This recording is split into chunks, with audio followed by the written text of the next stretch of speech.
All right. Hello, everyone. How's it going? My name is Daniel, also known as Daniel the DM. I will be your dungeon master for game one of Playotic Goods Extra Life charity event weekend. We're super excited to be here raising money for a great cause.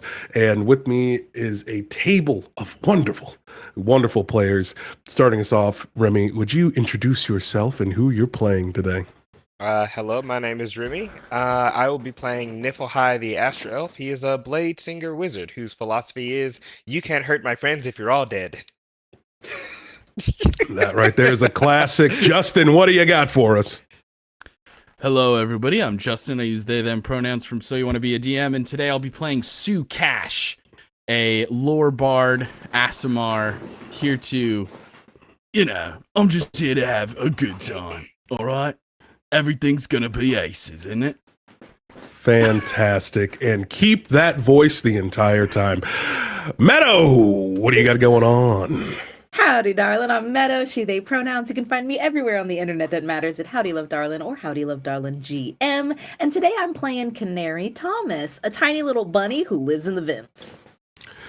And last but certainly not least, but definitely the most sleep deprived, Sloan.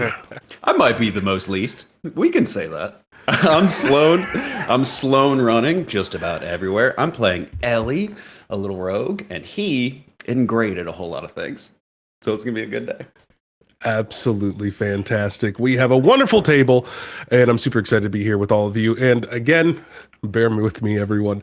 I am overcoming a severe sinus infection, so if I occasionally need to stop to mute and cough, that may happen, things of that nature. So I am doing the best I can. I lost half of my vocal range, so everyone, every man, woman, child, and non-binary individual is going to have a deep voice this evening or morning. But with that being said, I think we're ready to kick off our adventure with the Skyship stick up. Our adventure begins with darkness.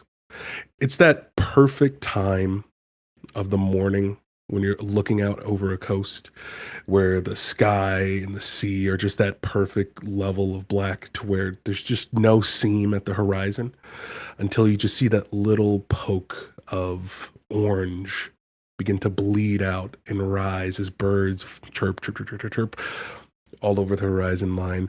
And then our camera kind of pans over and we see just a massive forest with trees that could make skyscrapers blush, right? And more, we just see this beautiful vista of this large land. And then the sounds of nature are broken up by the in the distance of freights and skyships as we are here in the city of Valcove, port city in the nation of Minosara, where people are coming and doing trade and going and leaving to this very popular town.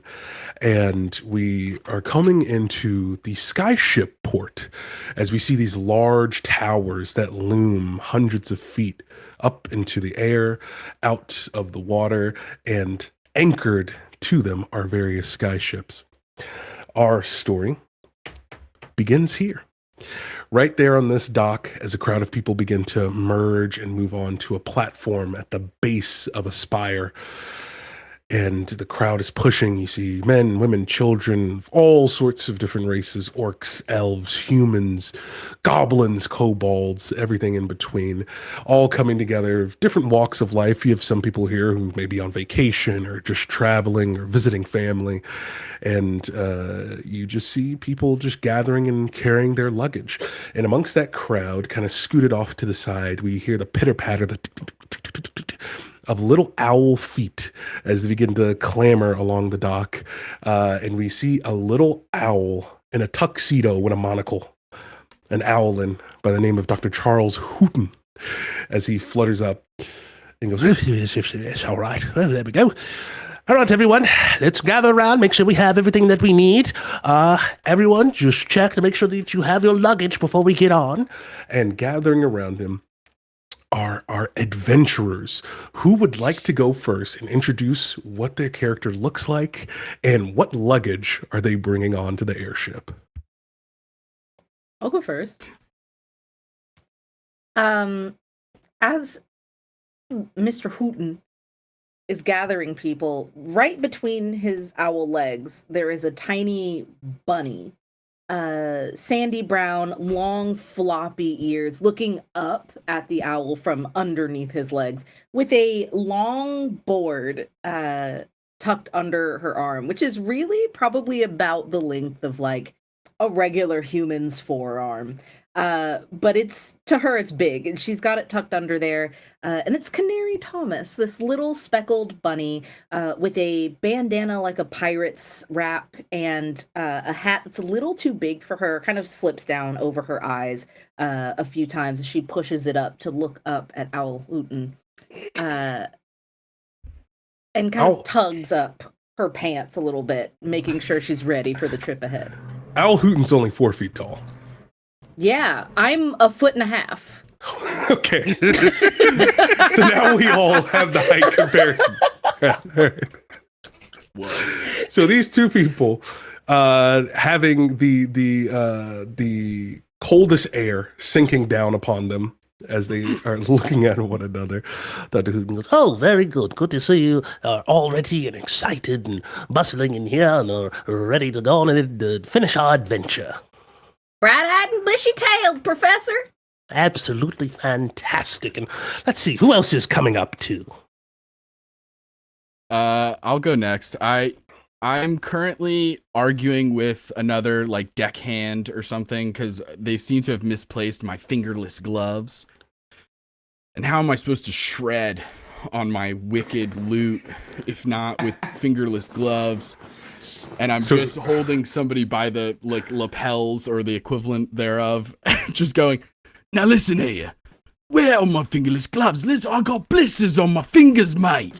listen. If you didn't send it in earlier, okay, it should already be on the ship. All right? It should already be sent in. If not, okay, then it should be on your persons and taken on to carry on. Okay? And you see this kind of lanky looking elf. And he's like, okay. Just greasy hair intern. He's just like, okay, yeah, sounds good. Yeah, sorry, I don't know anything about no fingerless gloves, dude. I don't know. I don't have time for this. Okay. I need to start making my entrance. And I leave this person in a huff. You leave the deckhand Bob. Yeah. Yeah, but I leave Bob behind. I don't have time for Bob. And you see a Aasimar with like golden yellow blondish hair that kind of falls past the shoulders. Over one eye, they have a tattoo of like almost in golden ink, has a tattoo of a sun around their eye, but then there's a more recent edition of a rain cloud over top, and it sort of is both dripping and leaking like what almost looks like raindrops, but they kind of have like a wet makeup look where they kind of run across their eyes. And they're wearing like a sort of denim jacket that has covered in pins all over it, and they're lugging behind, maybe it is on wheels, like a rolling suitcase kind of thing, but it's really a backpack that has some sort of Daniel, correct me if I'm wrong, ruidium? Is that what was the residuum? Would be the crystal that is used as a resource in this steampunk world and is expended to be able to power different little mechanical trinkets. Hell yeah. So in my backpack is a bunch of residuum that crackles, and it has a ton of cables that are all like looped up, and they would plug into my electric lute, which is my main instrument that I'm going to be shredding with most often. I always keep that on me. I also have a small bag at my side with a ton of goodies inside of it. And I think I'm just approaching Canary, who I recognize, of course.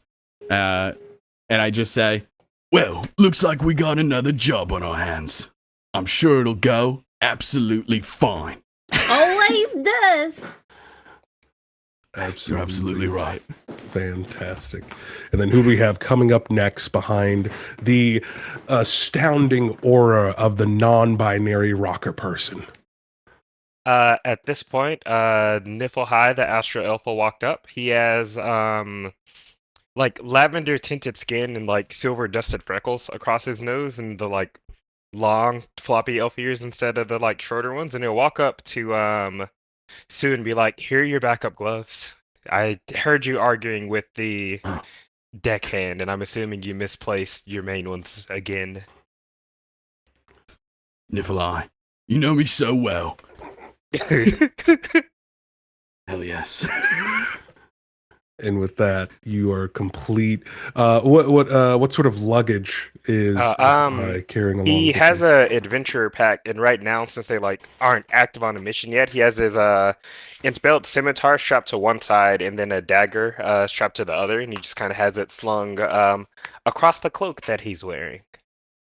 Beautiful, absolutely. And a little weasel pokes its head out of the pack and looks around before poking its head back in, or before going back in. And then gets back inside. And last but certainly not least, So, you guys look down the dock a ways, and there seems to be like a spattering of people unloading from another ship, and behind them is this taller, very regular looking male elf with like a black suit that seemed a little too short, so the arm sleeves are a little high, and a little top hat that's a little too small. There's a little golden robotic owl on his shoulder, and he's trying to like approach down the dock, but he's just too like kind and gentle, so he can't quite break through this like very slow line of people. Just oh no, I'll go. Oh, okay, no, you can go. No, it's fine, you go. No, I was just no, it's fine. No, well, my no. My daughter was going to stand there, but no, we can move to the left if you want to move to the right. Yeah, okay. Cool. Well, wonderful. Yes. And as he kind of parades down the dock, he's got an umbrella in one hand that he is like using kind of as a cane, but again, it's just a little too short, so it only like scuffs the top of the wood, and he stumbles a little bit, and he has a small briefcase in the other hand. Awesome. Oh, hello, everyone. How's it going? Howdy. It is a good day, I suppose. Oh yeah. Today's gonna be brills, I can tell. Absolutely true. Says Dr. Hooten as he carries along, and then he hits a little button, and then his luggage comes up, and it's all carried on this like almost like this like pyramid shaped platter, where it's like this like has like a rectangular base but has this like kind of sharper pointed bottom to it. That's one large residuum crystal that is with inscriptions all around the side of it. It gives off this purple hue and creates this little anti-gravity field so that his luggage carrier floats along the way. And he just has his little knickknacks and all of his stuff around it. But inside of there is an ornate chest. Inside of it is a magic item that you all saw previously.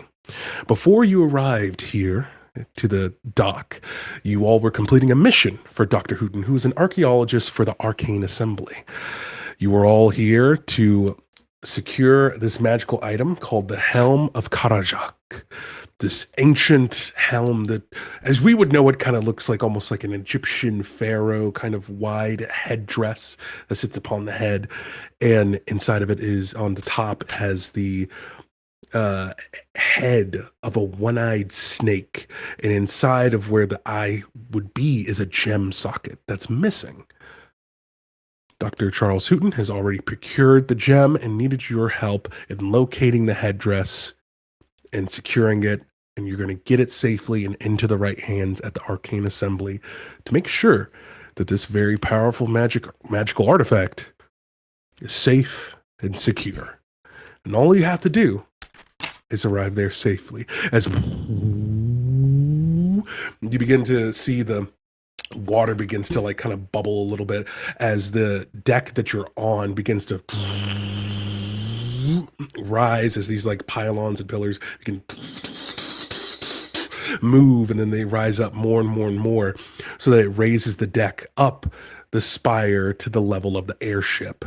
And then these gates begin to open up as the you all begin to depart and make your way towards the Skyship, and there's this plank and anchors that are holding it into place as it floats aloft inside of the air. And you have this massive, what would be commercially distinct Carnival cruise, but in the sky, where you have this like almost like looks like a double-decker airship that's stacked on top of one another with a massive bridge on top, and then even on the front there's a massive window as well, so that passengers, when they enter out into the hallway out of their rooms, can be able to see the vista before them at the bow of the ship. And you see it still has fins in the classic airship design because they still use aerodynamics mixed in to help navigate. So it still has its sails that kind of look like fish fins, and then it also has sticking out the back end of it these massive stacks of pipes that are exuding steam, and that is this like purplish blue hue, and massive clouds of it are going into the atmosphere. And definitely about 10,000 years from now, this will have no effect on the environment, I promise you. And as all of this is climbing out, you hear coming from the distance, and you're seeing that the ship is almost ready to go.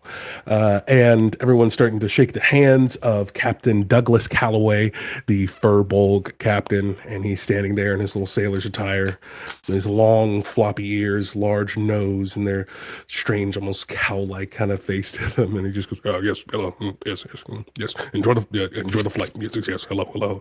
And he's shaking the hands of everyone that wants to, as he has a little sanitary glove on.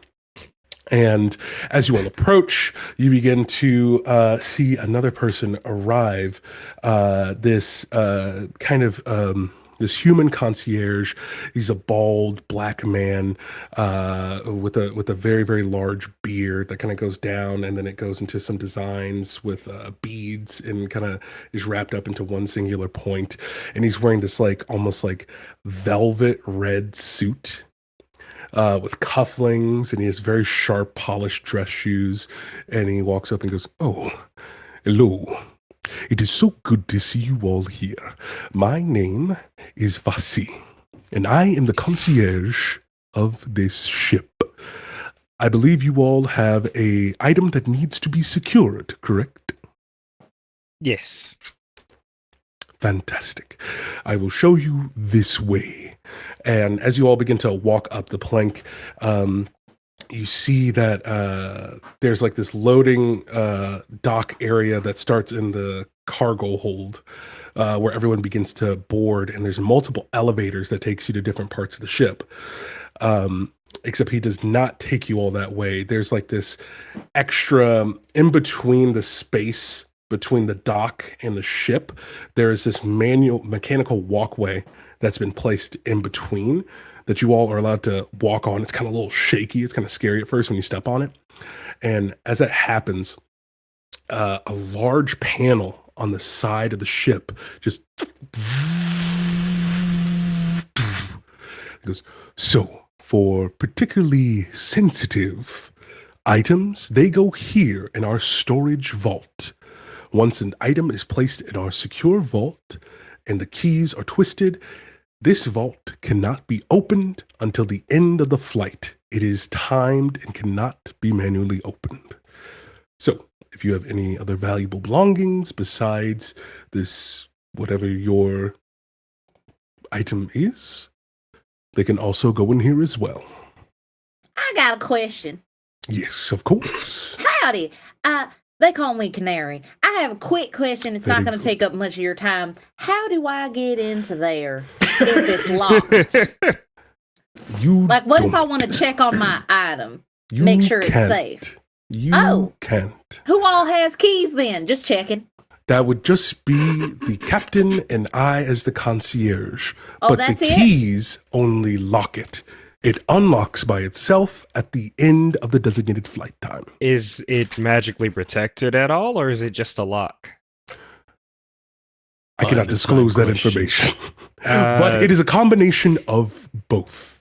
Now, the reason I'm asking Mr. Vassy is because this item needs to be ventilated. There needs to be some air circulating. Is that a problem? Is it temperature controlled in there? It is Nance. magically temperature controlled. Also, there is magic inside, and you can share a little bit of that with us. Only a little bit. Oh, you're a sneaky one, Mr. Vassy. You're a sneaky one. I take security very seriously here on this ship. I would like to step behind the rest of the group. Whenever we depart from Vassy, I'm going to tail him. So I'm gonna be like, you know what you're doing, and I'm just gonna like step back and be this small and unnoticeable for a bit. Good. I'll distract him for a moment while she kind of gets into position. Yes, all equally important questions, as is mine. I had asked ahead of time the dietary restrictions of the ship. I have several issues with dairy and non-dairy and GMOs, and I was just curious as a concierge if you had received my several letters before boarding. Allow me to properly introduce you to the head chef. Perfection. And as that's happening, Dr. Hooten goes, Don't you all worry. I've used this before. This is not the first time I've ever booked a flight with them in order to transfer artifacts. We have a very good working relationship with this legally distinct flight line. Which thing I'm forgetting. That's good, because my next question would be, is transporting magical artifacts really wise on such a public thing? Yes, normally we would prefer to book private and with more secure individuals, adventuring parties, or with people who are specifically licensed within a trade or unionized flight delegates. But unfortunately, they all seemed booked or busy. It was very strange. This is the only option that we had available. And as we know, this is a very, very powerful artifact, and time is of the essence. So this is the only thing that I could book. Well, if the food is good, I think it'll be fantastic in my case. And with that, the artifact is picked up and it is placed in there, and you all are able to make your way. May I slide an item into the vault as well? Yeah, what would you like to slide into the vault? Sue looks around at all the pins on their denim jacket and finds one that just is like 2 dogs, and takes that off and is gonna activate this patch from the robe of useful items to create 2 mastiffs and be like, all right, don't worry, a little extra security never hurt anybody. These are my 2 dogs. I will name them right now. George Michaels is the first one. The second one is the dog formerly known as Prince. Send them in there. Fantastic. I'm going to need 3 checks from you. All right. I'm going to need 1 sleight of hand check to see if you could like perfectly like kind of like toss it in there, kind of like Now You See Me, where they're doing the card tricks and it's Yeah. If it's Now You See Me 2 coded, can I give the help action? Now You See Me 2 now. Yes, you can, to help to give advantage. And then also, if they make it in there, I'm going to want stealth checks for each of the dogs as well. We're going to call the toss a DC 15, and we're going to call the stealth checks DC 13. So as it happening, the card is going in slow motion. I want to use my board as my help to flavor this. I want to use my board to like knock the pin in, like kind of just turn at the right time and use the tail into my board to make sure it gets in there. So it does that. A little gust goes in as well.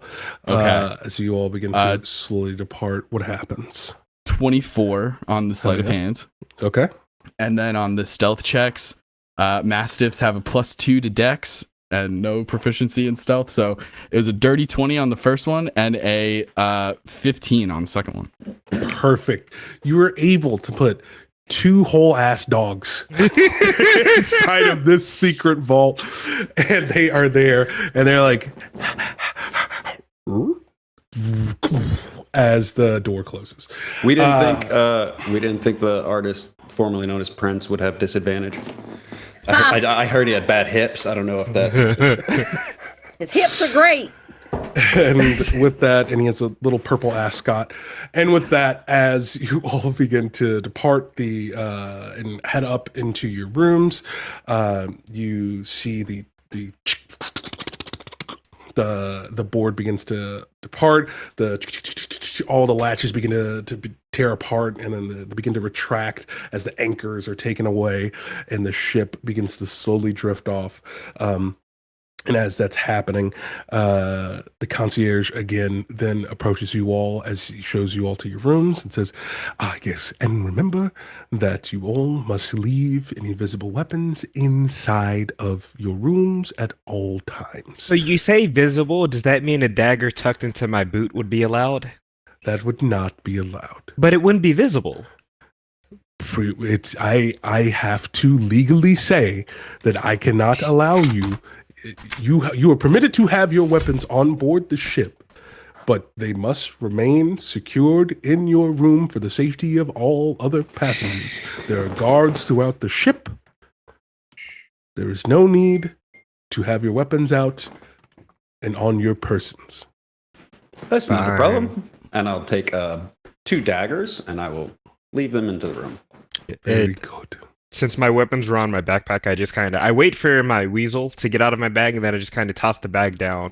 But remember, there's something in it. I go and just grab a amulet out of it and slip it around my neck. Okay, gotcha.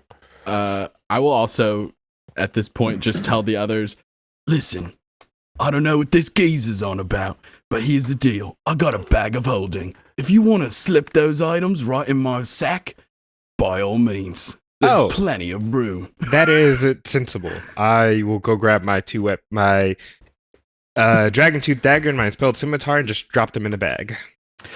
I think it'll be okay. Incredible. And then as soon as Vasi turns around, I'll bonus action 1 dagger back into my hand and then whistle as the second one flies back. And I'll tuck them into my pants. Yeah, I don't put any of my weapons away.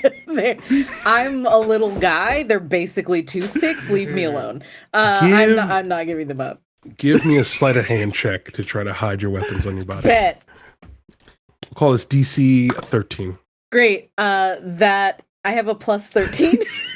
Oh my god. Yeah, I have a plus 11. But I rolled a 5, which means it's still an 18, so I'm good. I rolled low, but I have a good bit of help. Absolutely fantastic. You even hide it out in the open where you even put it up in your hair. They're like, oh, that's a cute little, oh, it's like a little. I twist my rabbit ears up into a fashionable bun. You know, it just looks fashionable. Everyone loves it. But they're weapons. And with that being said, you all are able to freely go about the passenger way.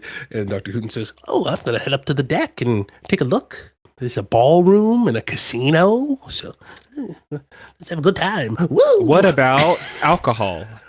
Oh, that should be also there as well. And so in the hallway, where you all are at in the passenger's way, this is below deck, right on the first layer below deck. You all are walking, and there are 2 elevators available. One is a maintenance elevator, and one is for passengers.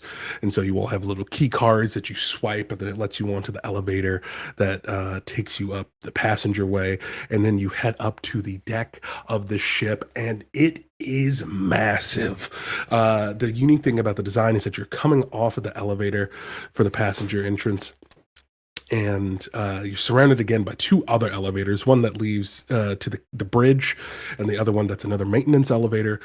And as you enter out into the deck, you see this massive sprawling area. There's a section for dining, and there's a whole entire buffet line, and next to the buffet there is a whole entire fully stocked bar as well. And you see a Warforged bartender just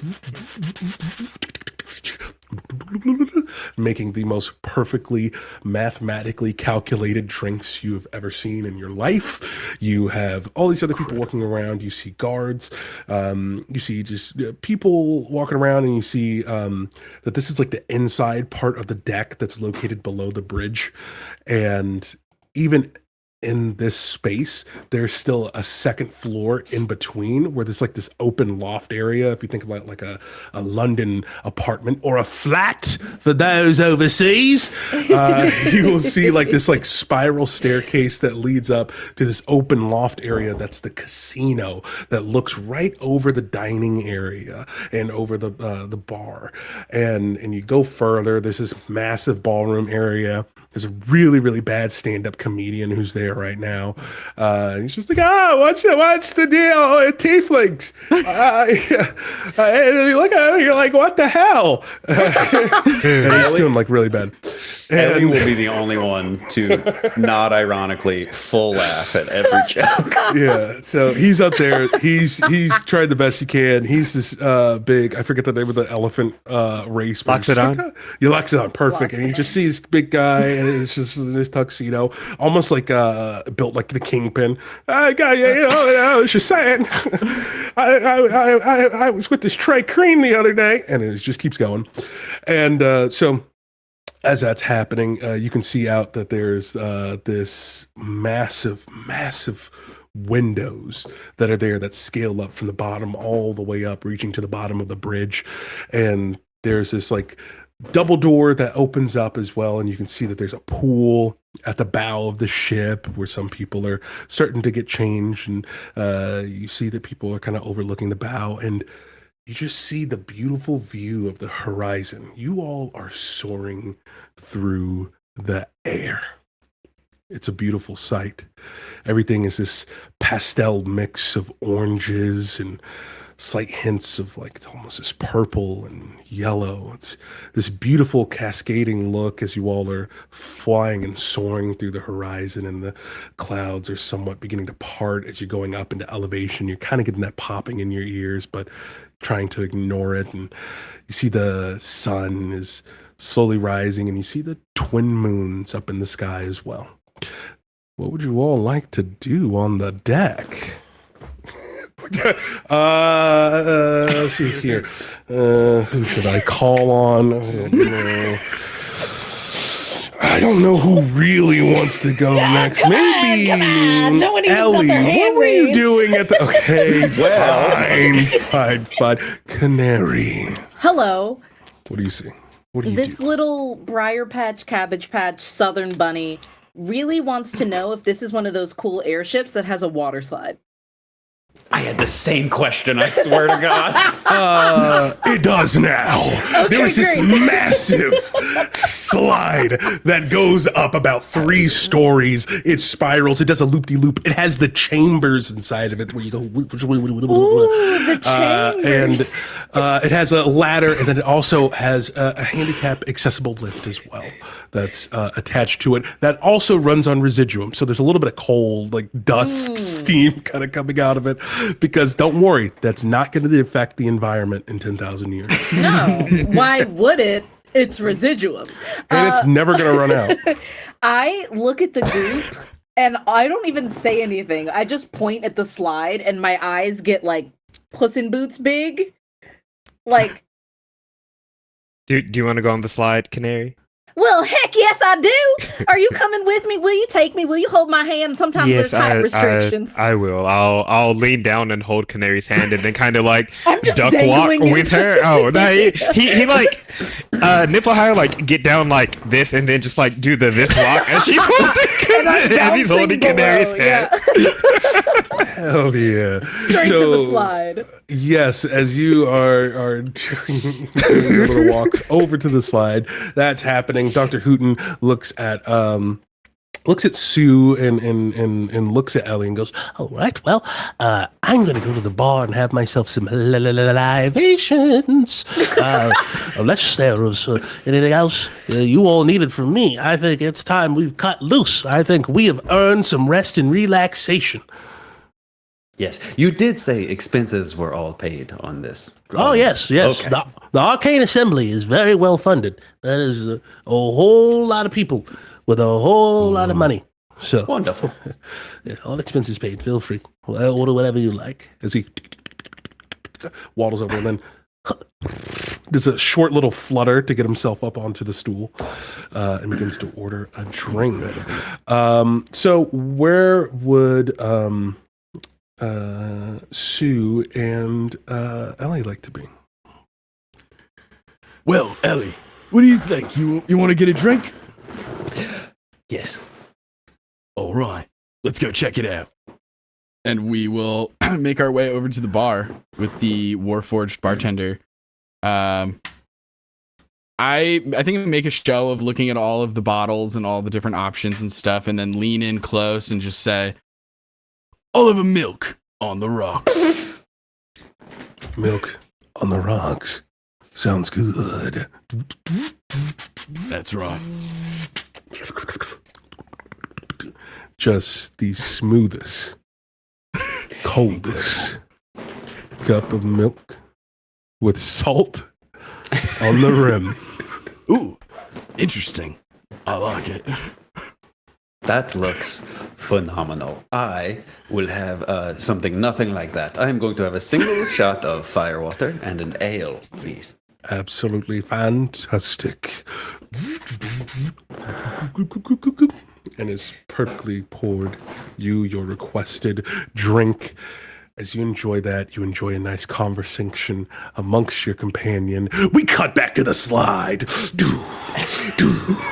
You're climbing. It's getting higher. It seems the rings of the ladder never stop. You're getting to that point. You're already high enough in the altitude where you're kind of like, there's kind of vent up here.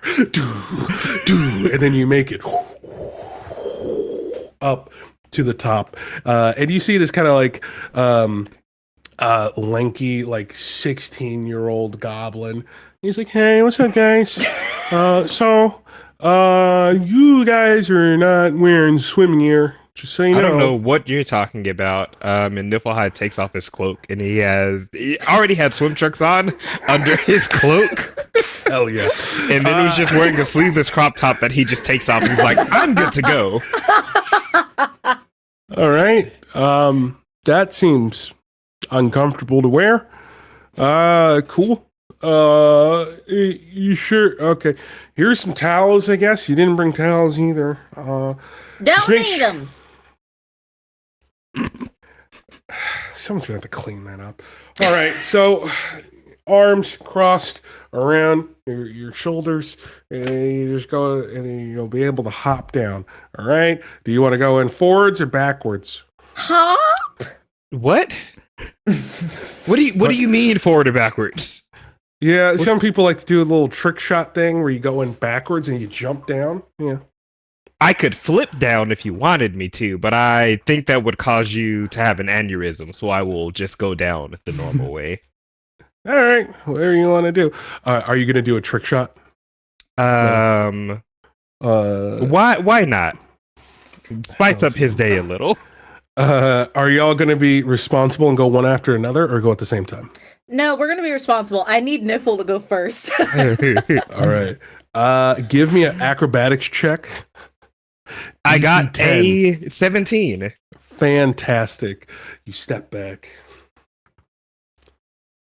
Using your logical wizard mind, you calculate the trajectory of the perfect aerodynamic flip that will get you the most velocity as you should not be running on wet surface, but you are. You've already calculated this. Using the friction, you triple, quadruple, ultra, super duper somersault, not yet seen before since the ye olden Simone Biles, as you go in at the perfect aerodynamic angle, and in that very moment, that glimpse right before you enter the tunnel that looks like the tunnel of life and birth itself, you see this glimpse of the bridge, and you see the captain there, and then you see a splatter of blood across the window as you fall into the tube, and then you begin to slide down, barreling forward at rapid speeds. And then as you begin to get more progress going down there, Canary, would you like to go next? Would you like to do a trick shot as well?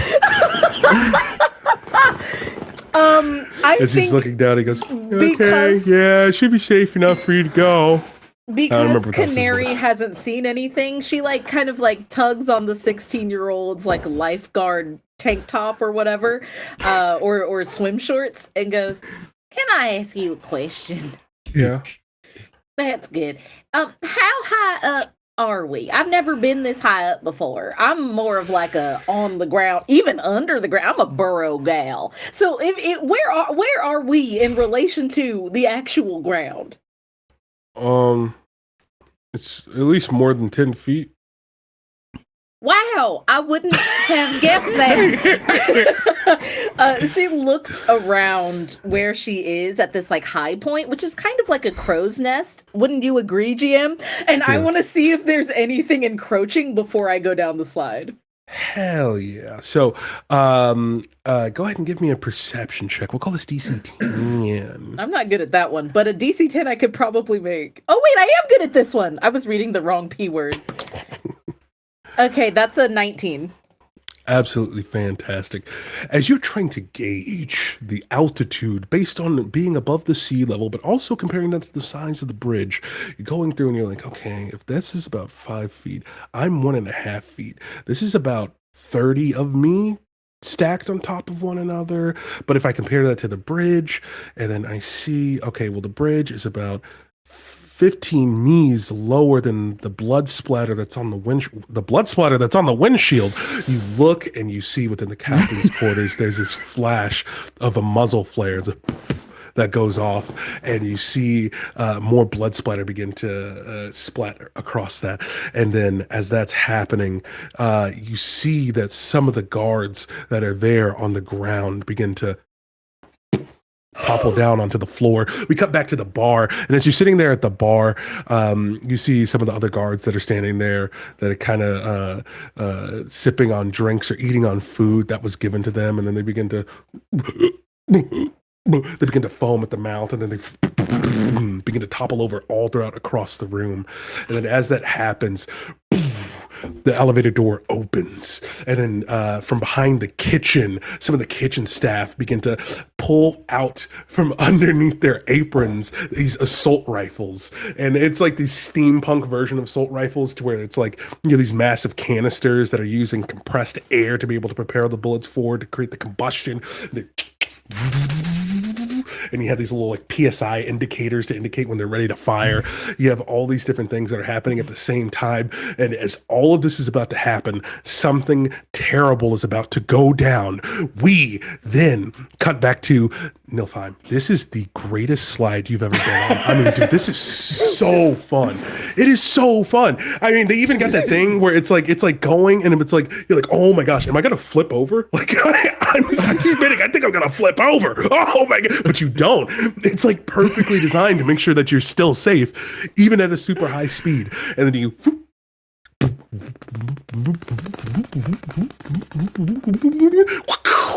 As you get this massive rush of water that kind of goes up your nose, and you're like,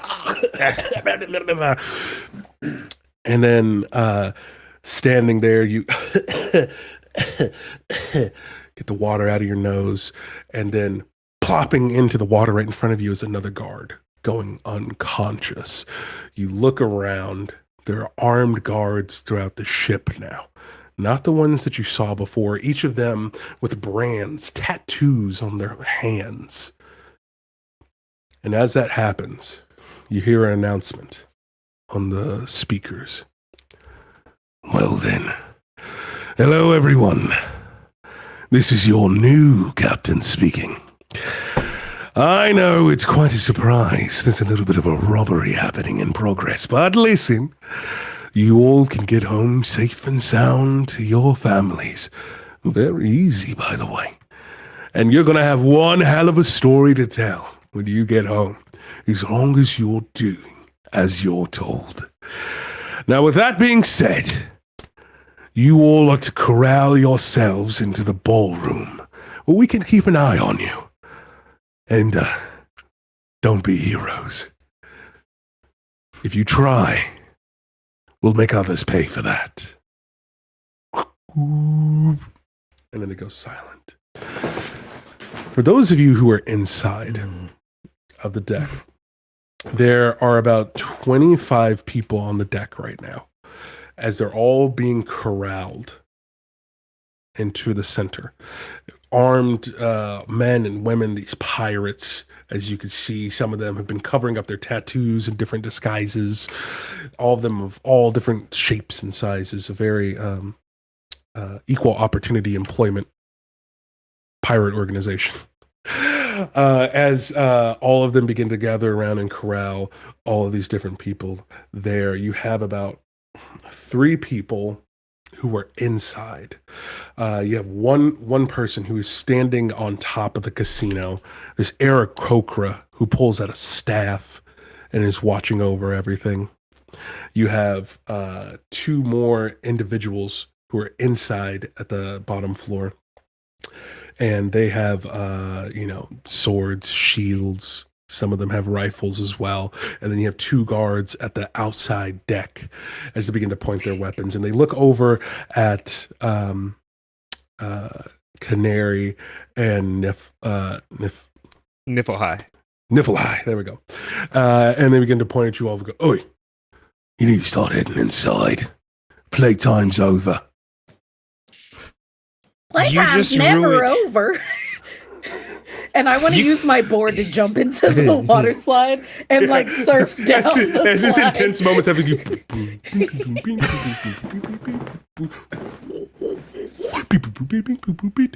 is awesome! Oh my god, this is amazing! It is indeed the best slide you've ever been on. As you emerge from the bottom, he goes, all right, get moving. You couldn't have given me 30 more seconds to enjoy the high of that slide. You just had to ruin this experience. I will remember this transgression, sir. I'm going to remember your face, and you will be seeing me later. Good. As he begins to push and Don't shuttle touch you me. all. I wring out my cloak as I allow myself to be corralled. Gotcha. Are you allowing yourself to be corralled as well? Me? Canary? Yes. No, I burst out of that water slide on my sick ass flying steampunk board, and I immediately am cutting. Like, I want to do a full body cut so that the wave that I'm coming out on splashes the sky to obscure his vision, so that I can head down the hallway. We know where we stored our item. So you're on the outside. Yeah. I'll go out on the outside of the airship. I'm on a flying board. I don't mind. So I can go like circle down to the area and like break in a window. I can go on a deck, whatever I need to do, but I'm going down to the level where I know our item is.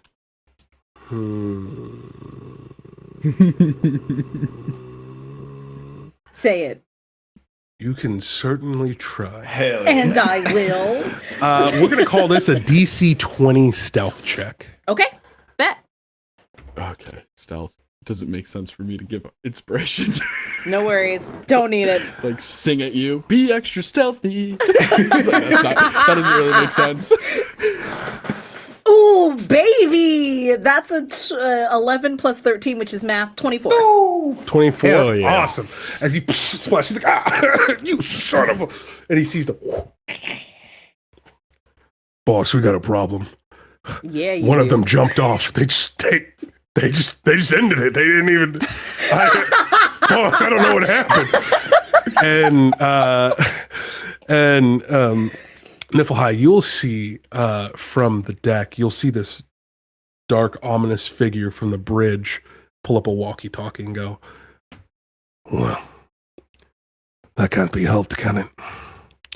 Get the rest of them inside. As he begins to walk away from the bridge. And so you were being fakingly corralled into that group. And I'm trying to find Sue, because I would like my weaponry now.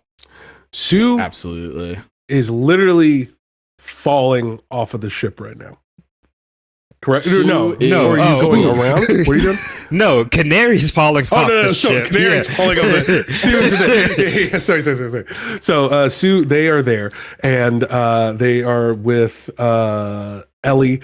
And you all are kind of around the hostages, who are also there as well and are being corralled into that area and are beginning to sit down. And as the spell casting Aarakocra remains there, in the casino area, kind of flicking some chips. The other guards are starting to spread out a bit more. They're like, all right, no funny business. Keep it nice and simple. Nobody gets whacked. Understand? I'm gonna look at Sue and gesture towards one of the guards. See, dietary restriction. I told you. What do you think we should be working on? Well, I think first of all, I definitely have most of at least Niflheim's magic items or weapons, as it were, so we could start spreading them out. I think I'm just gonna get a close look at one of these guards here. I've disguised self. Maybe we can be moved to a different room. Maybe y'all are troublemakers, and I have to sort of, beat the snuff out of you or something. Oh, I can take a hit if that's what you need. It's just one idea. I mean, other than that, I was just going to go absolutely guns blazing. I wasn't even going to think second about it. I was just going to... That Aarakocra up there's... he's got his beak numbered, baby. I don't know. Something bird-related. I'm going to take that guy out. Now, Sue, let me handle the hostages. I'll leave the Aarakocra to you, but I do need my effects before I start going balls to the wall. All right, yeah, just reach into that back pocket there. Cool. I Oop, just wrong reaches. one. Wrong one. Sorry. I'm so sorry. That happens all the time. Yeah, give me a sleight of hand check to try to sneakily grab your items while one of the guards isn't looking. If someone wants to try to distract as well, to give a help action, to give a little advantage, we'll call this a DC 15 sleight of hand check. The help action is appreciated because that was a 12, so we get to reroll that because of advantage. We got a 21 this time. Absolutely fantastic. You slip your weapon out. Ellie And will then just be parading around, kind of, and raising his umbrella. I do not understand what is happening. Sit down. Sit down. What are you doing? You're trying to die today. What the hell's wrong with you? This is another guy. Hey, what are you doing? You trying to die today? What the hell's the matter with you? And as that happens, Just a heads up, Daniel, in the chat, we're on ads. Yeah, I at the just moment. saw that we are on ads.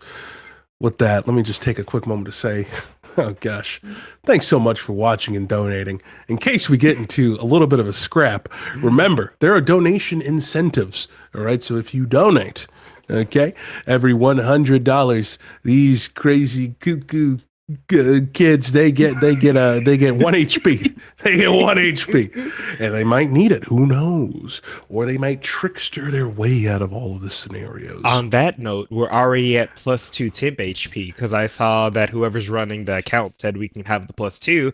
That applies to our pets. So, Heck yeah, absolutely. I Fantastic. have a shenanigan, Your A Honor, shenaniganery? that I would like to present to the court. What is your shenaniganery that you would like to present to the court?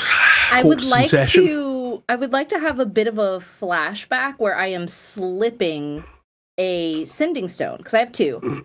Slipping a sending stone into Niflheim's pocket when he takes my hand to go to the water slide with me. I can Absolutely make the fantastic. check, but I've been meaning to give it to Niflheim, and we didn't have like a good spot to say that I did, so I'm happy to make a check to see if it works. Let us see if you were able to do that.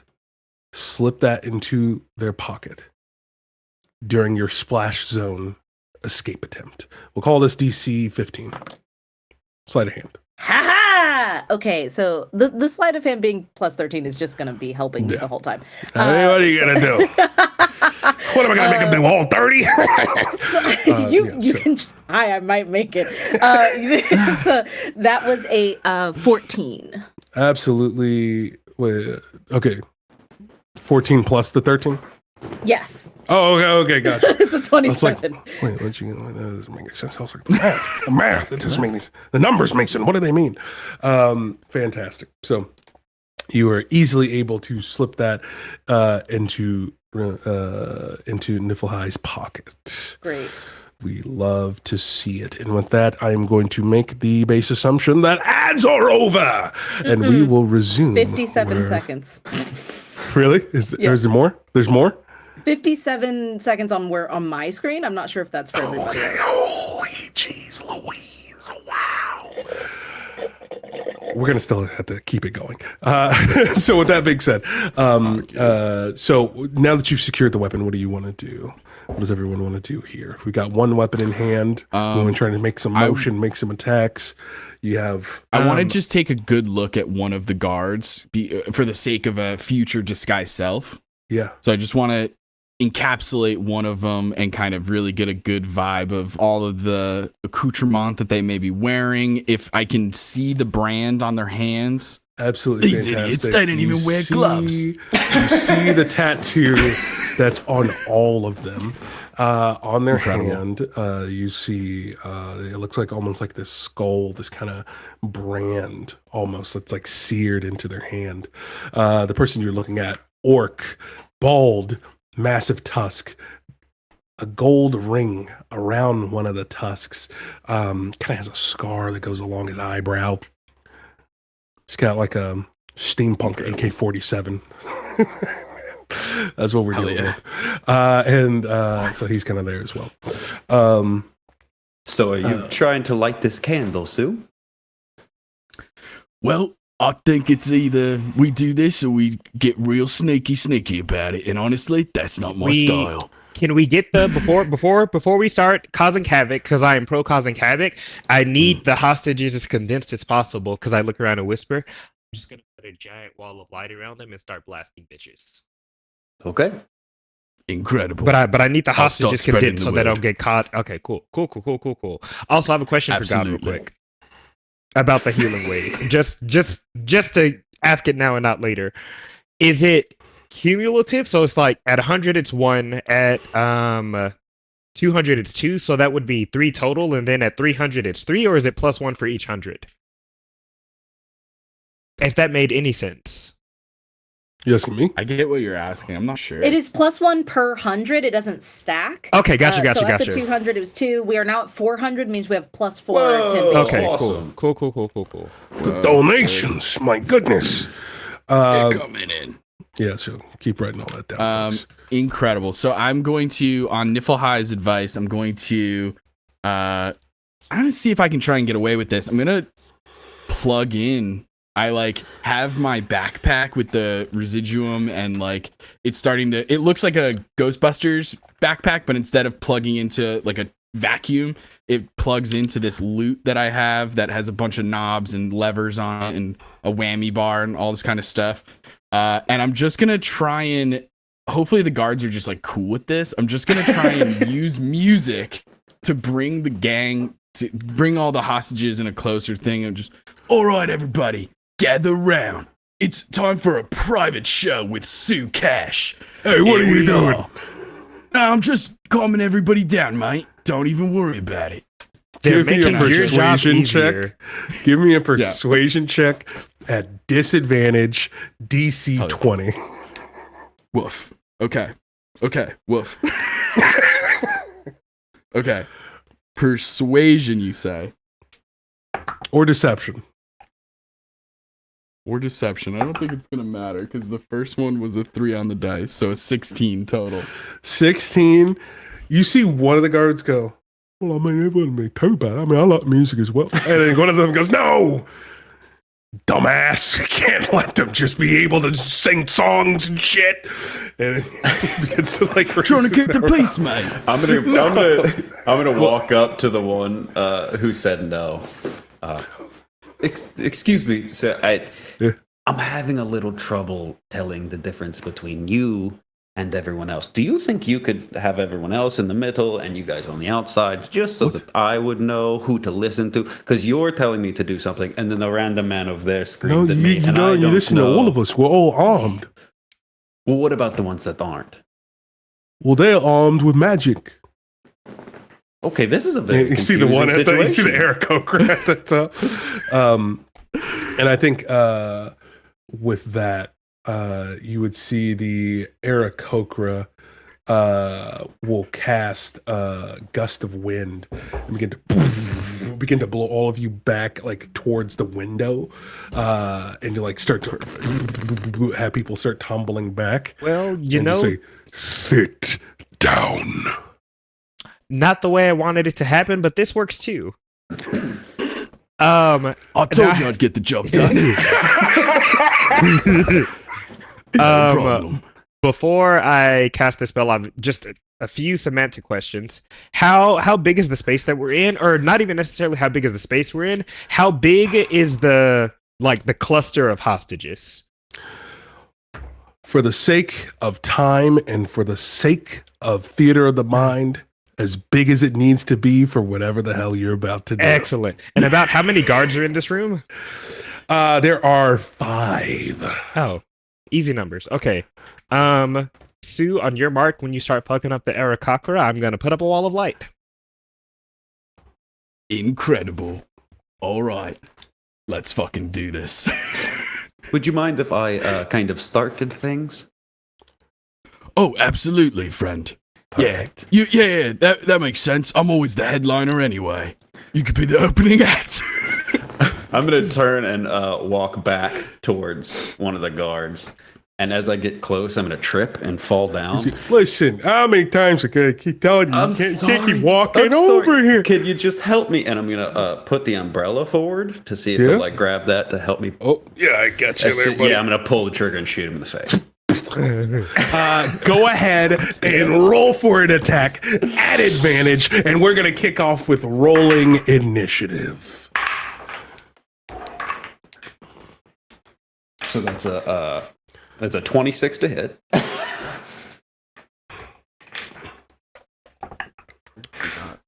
Okay. 6 plus 3.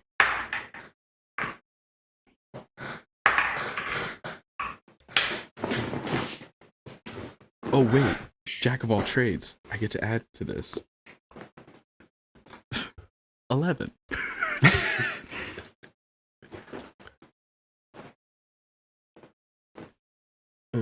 Awesome. Looks like I'm going to use that cursed armor a lot faster than I thought.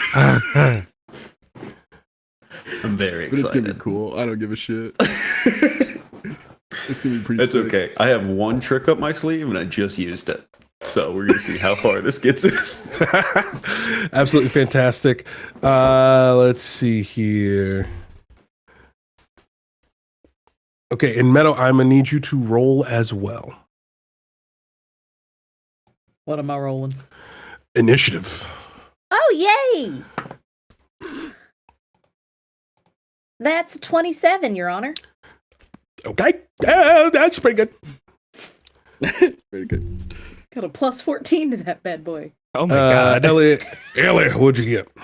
That would be a 26 to hit. No, I meant for initiative. Oh, That does hit. 23.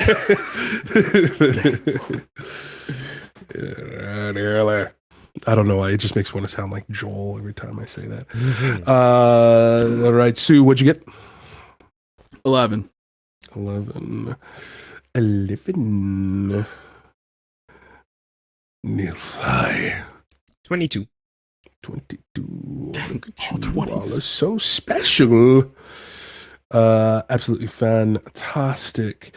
So to kick things off, you have like a basically a hoverboard that lets you fly, correct?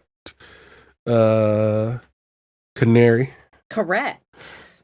Awesome. So you are going off of the side of the ship. You go down and you can see, I will say, give me a perception and an investigation check. Okay, perception first. Plus 11. That's going to give me an 18. 18. And then investigation. That is a 14. 14. Okay. So, starting with the investigation, you go down and you fly down and you remember that there are windows that let you see into the passenger area. That's good. With that, you are able to go down and see that these windows are warded for safety, and they have like this enchantment that's almost like a wall of force to make sure that unfortunately, if it goes down, that the windows don't break and then everything's flooded with water or debris and things of that nature into the passenger cabins. So there's no real way to break into the windows in that regard because they're reinforced for safety, which is great. You know, it's actually kind of reassuring. You're like, wow, people are actually getting their money worth. But also, you see with that perception check that there are people being corralled out of their rooms and being forced to stay into the hallway. And in the passenger hallway, you see that there are two massive Goliath women, about like 7.5, 8 feet tall. And they're walking around with swords and shields, kind of corralling everyone to stay down like tornado drill style into the hallways. Smash. As that happens, you see that is what's happening in that regard. And the window allows you to see a little bit into the cargo hold. And what you see going on there, you can't see far enough down the hallway to be able to see what's going on into the vault room. You do see like little flashes of light coming from down there. Okay. And then in the cargo hold, it's as if someone is animating all of the luggage inside of that room, and it is clanking around everywhere. That's what you are able to see. But as that's happening, you're getting to hear the familiar crack of a umbrella gunshot. And you know that something's happening back on the upper deck. You have scouted ahead, and you've got a little bit of information of what's going on ahead of you, but yeah. Okay. Now, you said earlier that there were two elevators, one that goes down maintenance-wise and one that's for passengers, correct? Yes. And you need a key card for the one for the maintenance. Yes. Do I know who would have one of those key cards? Give me an insight check. Am I good at that? I'm okay at that. Okay. Yeehaw, that's an 18. You think of a particular bald black man who is the concierge. I knew it. Who would possibly have a maintenance key. Okay, great. The sending stone in Niffle's pocket just starts to like do that thing in Bambi, the thumper, like a bunny is trying to get your attention. And I think you'd hear very quickly, bags are flying! There's hot women down here! We need a card! Did a gun go off? And it's just like me freaking out, trying to give information, but also we'll get to your response on your turn. I send that out. With that being said, do you want to use like your bonus action to dash to try to start making your way back to everyone to help out? I kind of trust the team. I want to use my movement and slash bonus action to look for Vasi. Vasi. In terms of like getting up back, like I'm reorienting my board to get back up around the upper deck. Yeah, so I can already let you know without a check, he is among the hostages right there on the deck as well. Then, I'm heading to where the hostages are. All right, sounds good. We'll say you get about halfway there. You're still outside. Can I get the whole way there with rabbit hop if I leap off of my board, do an acrobatic flip, and jump 25 feet towards the hostages? You know what? Why the flippin' heck not? As I don't know. And you land right at the doorway, and we'll say you're like 60 feet away from the rest of combat. Yeah. That's going to end your turn. With that, we got Ella. Dope. Can I just roll damage for the one shot first? Delphi on deck. Yes, you may. Okay. Because you shot that man right in the schnoz. Yeah, I was face to face, but you said advantage is a sneak attack. Are we good for Of course. Give me the sneaky. That's so many dice. I don't think I've played a 10th level character in a very long time. Enjoy. Roll all the dice to your heart's content. Be free. Okay, 10 piercing from just a weapon, and then I'm not kidding. That was 3 1s and 2 2s on the sneak attack. So that's gonna be 7 extra points of damage. Gotcha. Phenomenal. I can tell you right now, they did not like that. They did not appreciate that, and they're super duper upset with you. Cool beans. As there's this now gaping hole in their cheek as blood and parts of teeth begin to pool out onto the ground across their shirt, and they're standing there, and they're in a daze. What would you like to do on this turn? I'm gonna look up at him and, oh, I am so sorry. That was not supposed to happen. And then I'm gonna open the umbrella and use one of its charges to cast Gust of Wind in his face. Okay, they gotta make a saving throw? Yeah. Hell yeah. We love those. Not really. That's a natural 1. Fantastic. Perfection. Yeah. Does he take damage from that too? It is strength save through to save. He gets pushed 15 feet away from me in a direction of a straight line. And any other creature in that straight line does the same. And that's actually it. But it gets him away from me. So now I can run away. I would say like he goes flying back and then just thunks his head on the ground. It's just like, as that is happening. I love that. That is fantastic. That ends your turn? Yeah, I'm just going to turn around and run in the opposite direction. All right. Nilfai, I want you to hit me with the dastardly wizardry. Cool. First, I will respond to the hearing stone. In no particular order, I say heard. Don't get distracted by the tall women. The key card will be behind the wall of light, and we're saving hostages right now. And on that note, he'll turn to the hostages and say, you might want to stay low to the ground, as he activates his blade song, and kind of like Stardust starts twinkling around him, and he turns back and faces the guards, and he snaps his finger, and a giant wall of light like just cuts off the in a 60-foot line, like cuts off the hostages like from their sight. So like if Beautiful. yeah, just wall appears. I Love pull it. out my weapons, and that is my turn because that was my action bonus and whatnot. Hells yeah. All right, up next. All five of the guards get to go next. So let's see here. We're gonna just kind of take turns here a bit. Let's see here. First pirate is going to, let's see, the one who got pushed back is gonna come up and try to go after Ellie. And is going to make a couple of attacks. They're going to throw a couple of daggers at you. Not today. Skirmisher, reaction. As soon as he comes within 5 feet, I'm just going to turn around and run more. Fantastic. They're 15 feet away. He's going to go, you little son. And he's just going to toss him. He's going to toss him instead of trying to stab you. Perfect. That is going to be a 12 to hit. Nope. And then a 17 to hit. Yes, indeed. Fantastico. Right. That is going to be a whopping 4 damage.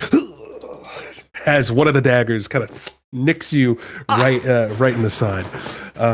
Fantastic. And then we'll have another one. We'll throw a couple more daggers at you. That is going to be a, let's see here. You have a 13 AC? Mm-hmm.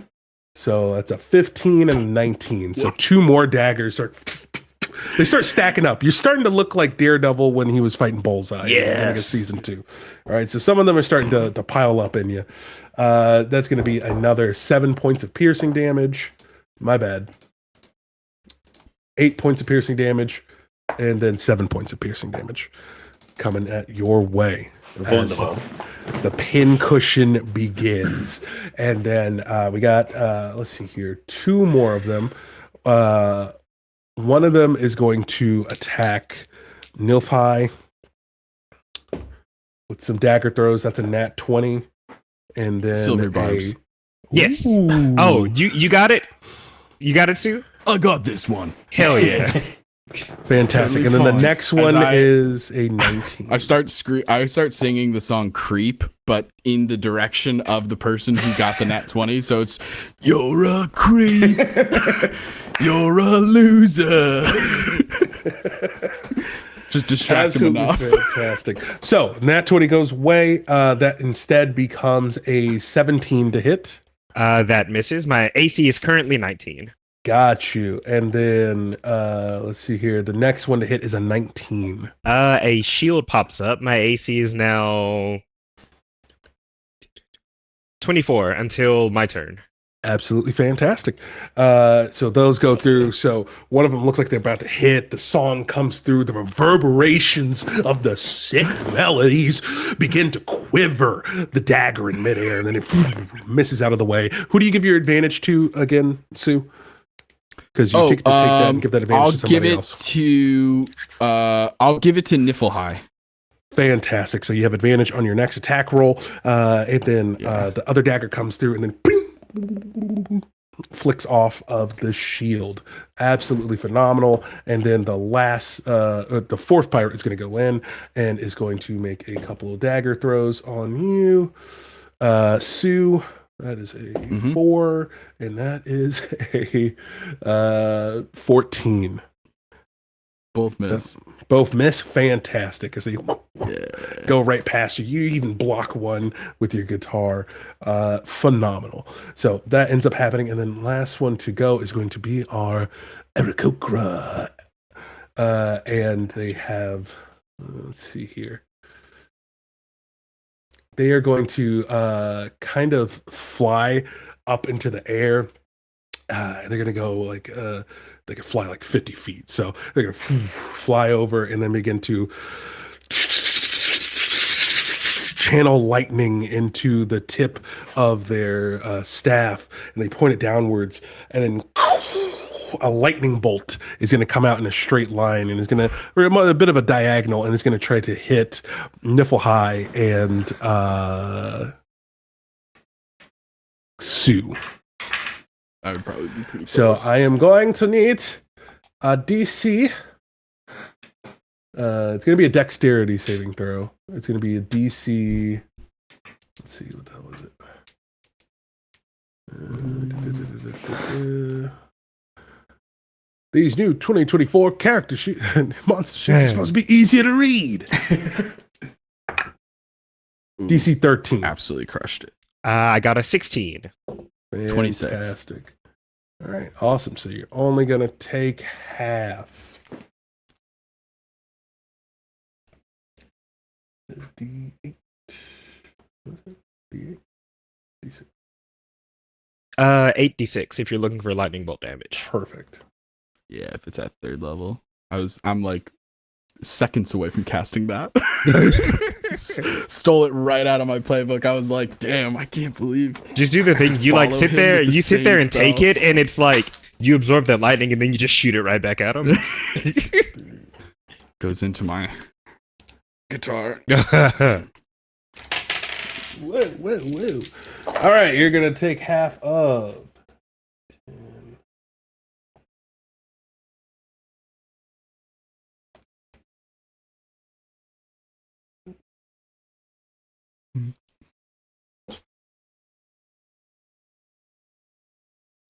32 halved. So it's going to be Whoa, 16. 16. 16 for you.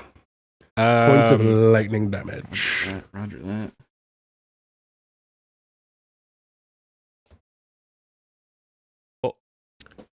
We hit 500, y'all. We got 5 Hey, temporary HP. thank you all for the amazing donations. Incredible. That is going to end the Aarakocra's turn. With that, let's see here. Now we have Sue. What would you like to do? Oh, hell yeah. I forgot about the +1 that we get to shit now. Oh, they are fucked. We get +1 to stuff now, Fantastic. guys. Good to know. All right. Sue is going to begin running in the direction of Ellie to assist in that way, and kind of ideally I'm trying to get as many of the bad guys in a cluster as possible so I can AoE some stuff. But in the meantime, as I'm running in that direction, I go, well, how about a second act? And I throw my hand up in the air towards the Aarakocra as I'm going to activate, using a bonus action, activate my Voidwalker's armor as a perfect illusion duplicate of myself appears in the air right behind the Aarakocra. And it only lasts until the end of my turn. So it's already starting to free fall because it can't fly. But the second it appears behind the flying Aarakocra, I can cast spells from it as if it were the source. And so I'm just going to lightning bolt beam point blank. Hell yeah. Right from there. So that's another dexterity saving throw, DC 20. Okay, they rolled high. They got they ended up getting a 14 plus 3. They got a 17, but a 19. But that's still not enough. It's just shy of 1. Hit me with that full damage. It is, you're not going to believe this, 1 more damage than he did. 33 points of lightning damage. He goes, oh, you cheeky son of a bitch. Oh no, they, I don't know your, whatever. I hate you. No, I appreciate you trying. I appreciate no, really, it's honestly, fine. it's the effort that counts. Yeah, no, we weren't really here to like hurt people like that. It's just, but screw you. Fantastic. So that is bonus action. Movement is just, again, trying to get closer to Ellie. 33 lightning. Fantastic. They are bloodied. They're not looking good. They don't like that one bit. And is that in your turn? Yeah, I think at the end of my turn, I start reaching into my bag for some dumb shenanigan. Yes. Okay. Awesome. Yeah. Before we get to the turn of combat, I do need to take a little bit of a bio break. I got a little bit of coughing that needs to happen. That is great. I've had to pee for like 10 minutes now. Okay, so we are going to take a quick break. Chat, don't go anywhere. You need to see the finale of this game, and it's going to be insane, I'm telling you. So we will be right back in just a second. See you there. All right, and welcome back. We are back at the top of the round. Round number 2, by the way, in case you were wondering. With that being said, we're about to get back into combat. Things are about to get intense. Bullets are flying. Magic is being thrown around. Duplicates are appearing. It's looking like an episode of Naruto, but I promise this is a game of Dungeons and Dragons that we are playing right now to raise money for Extra Life. And thank you so much for all the wonderful donations that you all have been sending in. I know my players have been loving it. Where the donations incentives for me is the GM. Okay. Yeah. What about me? What about my feelings? Excuse me. With that being said, we're back at the top of the round. Canary, it is your turn. You're 60 feet away from the action. You see there's an Aarakocra up in the sky. Right next to it is a clone of your friend Sue, over 15 feet away from your friend Ellie. There is another guard. There are 2 guards that are kind of clustered up. There's one guard who's kind of at the end. There's a wall of light protecting all of the hostages, including a hostage by the name of Vasi, the concierge, who has a little ding-ling-ling dangling key card that you would need to get access to the maintenance room.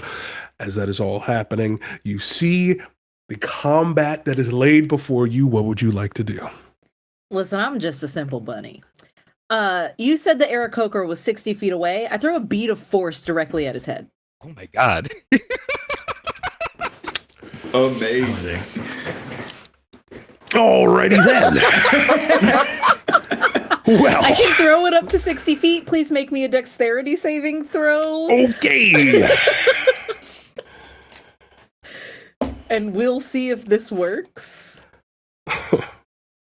Good luck beating a 3, nerd.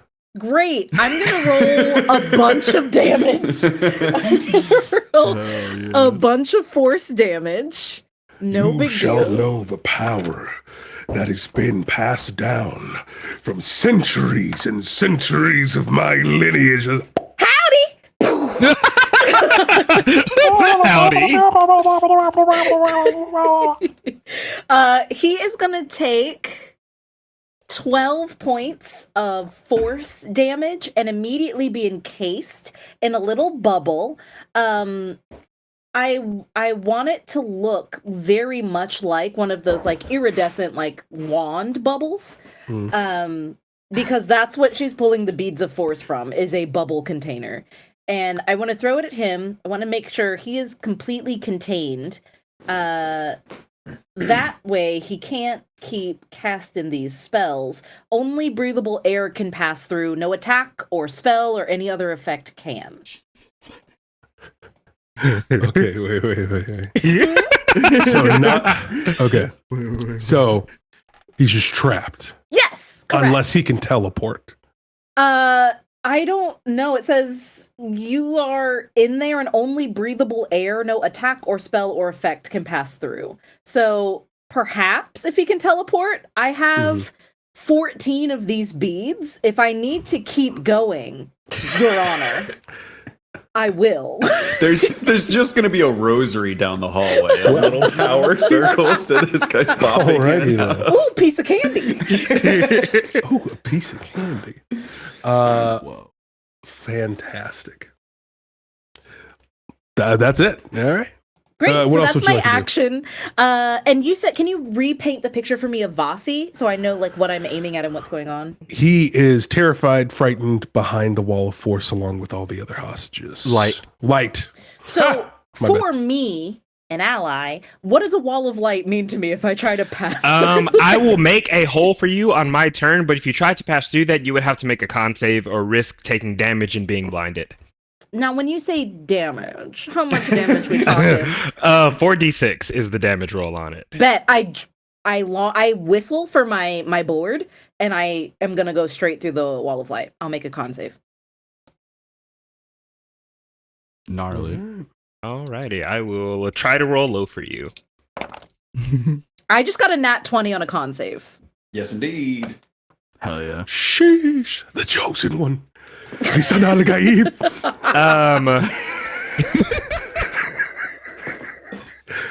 It is written. It is written. Does all my fur burn off? Be honest with me. I will say two things. One, it's a D8 and not a D6. Two, I wish I rolled this on enemies. The total is 32, so half to Okay. 16. Okay, so 16 points of damage. I will say that my little cotton tail, being the last thing that goes in, is completely bald. So there's just like a little bald skinned nubbin back there. And I'm like, oh, my buns are burning my biscuits. And I like fly straight through. I'm sorry, Canary. It's all right, don't worry. my Oh, God. hot.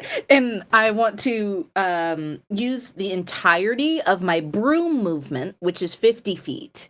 And then my bonus action to rabbit hop another 20 to get right in front of Vasi, please. So that for my next action, I'm set up to either talk to him or steal that key card. Sounds good. And that's it for me. All right, Ellie, it is your turn, and Nilfi, you are on deck. Okie dokie. I'm gonna whistle and send Bird to the Aarakocra just to get in his little face and perform the help action. Sorry, repeat that one more time. I'm gonna send Bird, the little okay, owl, into the Aarakocra's face just to perform the help action. And then I'm gonna throw a bunch of daggers at him.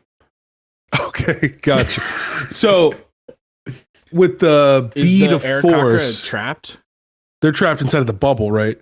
So that means attacks can't even hit them, right? Not even physical ones. You're muted. Yeah, don't worry about him. He's good. He's in jail. He's in bubble jail. Perfect. Dun, dun, dun, dun, dun, dun. DM, negate everything I said. I'm gonna send DM, I'm gonna send never Bird mind. to that other guy that I shot in the face Okay. to perform the help action. And then, check this out, I'm gonna throw a bunch of daggers at him. I love the way that sounds. Go right ahead. So can I have advantage for the first one with bird all up in Yes, his you face? may. Don't forget your +1 to all of your rolls. Oh, and +1 stuff. Yes. 28 to hit with my first dagger. All right. That's going to hit. Perfection. Wow. Oh, the exact perfection. On my sneak attack dice, I rolled 4 6s, a 5, and a 4, which is pretty good. All right. How much damage are we looking at total? 33 points of piercing damage. And then I'm gonna. Before you even throw the next one, I have a question for you. Yes. How do you want to do this? Ellie is gonna throw hook the first of his 2 daggers. It is gonna stick exactly in the cheek wound of the bullet, and then he's just gonna go, "Oh, okay," and then bonus action and get hook back, and then use the rest of his attack action because I can do it twice and throw it again at the next guard. I love it. Yeah, with that, you right in that hole, like the world's worst dentist appointment. That guy is toast. He is done for. He is picking up roses on the other side, and you're going to make an attack at the one of the other guards. Go right ahead. 16.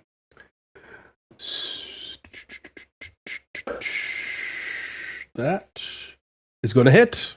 Roll me some damage. Perfect. Without sneak attack, that's just 5 points of piercing to the next nearest guard. Okay. I'm going to use my movement just to get within 5 feet of Sue. All right. And we would know each other. So Sue would know that I have the sentinel feet. Just a little holla holla at you. Sounds good. Roger. Up next is Nilfhai. What do you have? Cool. I look for a group of guards. If it's just 2 of them next to each other, that works for me too. Yeah, there's 2 of them next to each other. Cool. I dash at them, and then I first pull out my scimitar and make a swing with it. Does 24 hit his AC? Yes, it does. Cool. He takes 9. Oh no, not 9. He takes 8 slashing damage from that. Hell yeah. And then because I'm a weapon master with my scimitar, as part of this same attack, I pull up my dagger and stab at his face. I love it. Yeah, it's giving somewhat Legolas the way you're swapping in between, going into a slash and then pulling out the dagger to go in between as well. Like you're slashing, going in between the ribs to lift them up and bring them in for another attack. I love to see it. Does a 17 hit? That hits. Do you need damage types different for this? I do not. Not for Okay. these creatures. He takes 6 damage as I stab him. Awesome. And then I whip my scimitar back around and a green fire erupts around it. Nice. Does a 23 hit his AC? That's gonna hit. Cool. He takes 13 damage from that, and then the green fire jumps off of the blade and lashes out to the guy next to him for 7 more damage. Mm-hmm. And then with my illusionist bracers, I swing my scimitar again and do another green flame blade. Give me that. Does a 24 hit his AC? That's gonna hit his AC. Cool. He takes 7 damage, and then the guy next to him takes another 8. I just jump in between these guys like a whirlwind of spinning fire, and that is my turn. You said the other guy takes another 8 Yes. fire damage? Hell yeah. I love that so much. And I mean that sincerely. I'm a blind singer, man, all right? All this is music to my ears. Yeah, so you watch before you this whirling dervish of elven elegance and violence mixed together. The blade song ringing true. There's almost this harmonic melody that's mixing in with the rockish tunes that are happening right now from Sue. And you just have this like beautiful melody of just the pick and the blade, them going together in harmony, the lightning corralling around and almost like gathering around the fire that goes around your scimitar as you cast Green Flame Blade, and then as the flames dance and look off of the blade and then hit like little fire bolts into the adjacent guard. Absolutely fantastic. In one turn, you've almost fully killed one of the guards and bloodied the other one in one We love turn. that. Absolutely fantastic. That's an amazing turn. Up next, we're going to have the pirates' turn. They're all going to try to go. One of them is going to attempt to grapple you. So I am going to need let's see here, an athletics check from you. You still, I don't know if you used the Or is it- advantage from the silvery barbs also. I didn't. Does that You work on didn't? checks? It should be for attack. I can double check. No, it should be for everything. You should be able to use it for everything. I think it is for everything, but If I can find it before you, I will also look. silvery barbs. Attack roll, ability check, or saving throw. Cool. Yeah. And I appreciate you. And also a +1 from Charity. Yes. Hell yeah. You need to beat a 16. Well, I got a 19, so he can suck it. Absolutely fantastic. He goes in and tries to grapple you, and that doesn't end up working. He's like, "Ah, dang it, son of a-" He is then going to then look at you. He is this tabaxi with like slick hair. He, instead of pulling out a switchblade, he clicks it, and then a comb comes out, and he begins to style his hair. And he goes, Oh yeah. "Listen, how about you and me? We get away from all of this and we stop being foes and get a little friendly." And he's going to try to use enthralling panache on you. So I need you to make. A greasy cat. I'm It's gonna need you to make a wisdom. Just roll with it. A wisdom saving throw, DC 12. Does meets it beats it for you? Or is Meets it it tied beats to the it. different? Okay, No, that's how the rules work. I got a 12. Absolutely fantastic. It does not work. This guy's creepy. He's weird. He's covered in blood, slightly singed. It's unnerving. It's unsettling. And he tried to grab you. No. Red flags all the way around. down. Yeah. Swipe whichever way you're supposed to swipe to say no on a social media app. Absolutely fantastic. I'll just hit him. I'll just hit him with I have a man. Thank you. Yeah, exactly. He goes, "Oh, my bad. I didn't know." And that obviously doesn't work. Up next is the next one. He is going to try. He's going to try a grapple as well. Can you beat an 18 on the athletics? No. All right. So that one's going to be a grapple. And then while he has you, I don't. Yeah. So he kind of gets you in a chokehold, and then he's going to pull out a dagger and then try to nick you in the side there.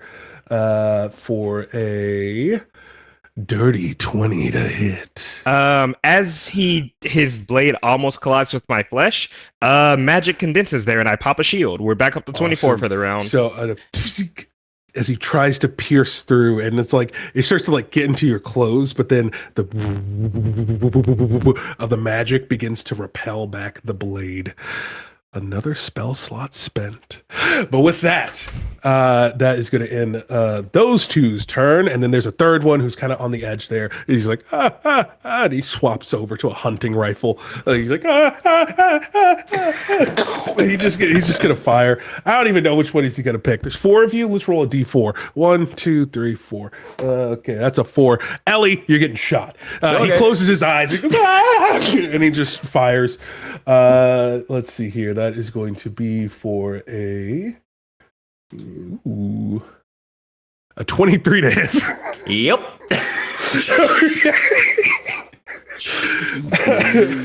So as he goes in with that hunting rifle, let's see here. That should be a D12 there.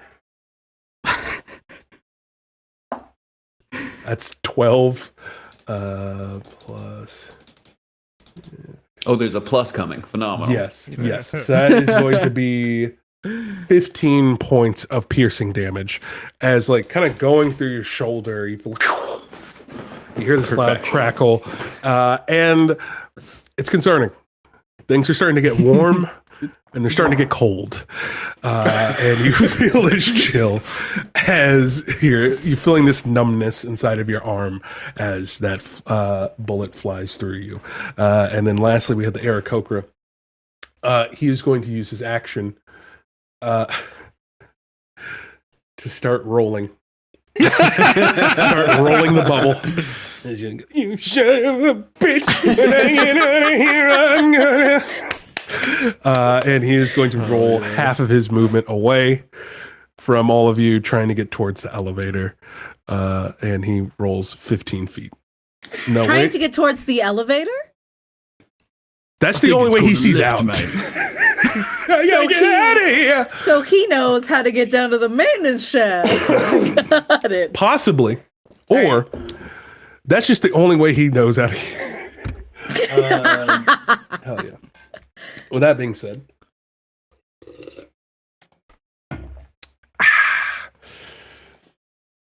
we have Sue. Okay. What do you got for us? There's three guards left that are living. Yes. Does that include the Aarakocra or?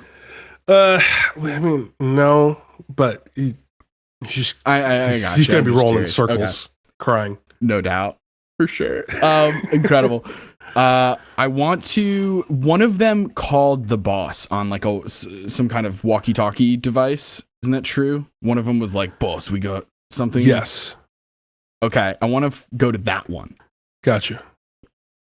Hold on. I will start my turn using my bonus action to give bardic inspiration to Ellie. And I'm just gonna really quickly sing if you're lost you can look and you will find me. Inspiration. If you fall I will catch. I will be waiting.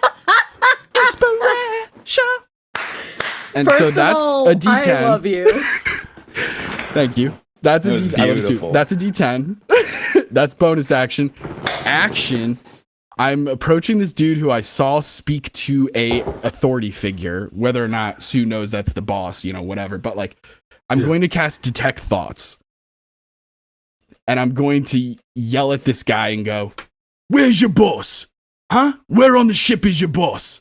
And I cast Detect Thoughts as I'm trying to probe into his mind and get that answer without him wanting me to. And so it's a wisdom saving throw. Okay. DC 20. Ha, you got a 10. Yeah, you... Incredible.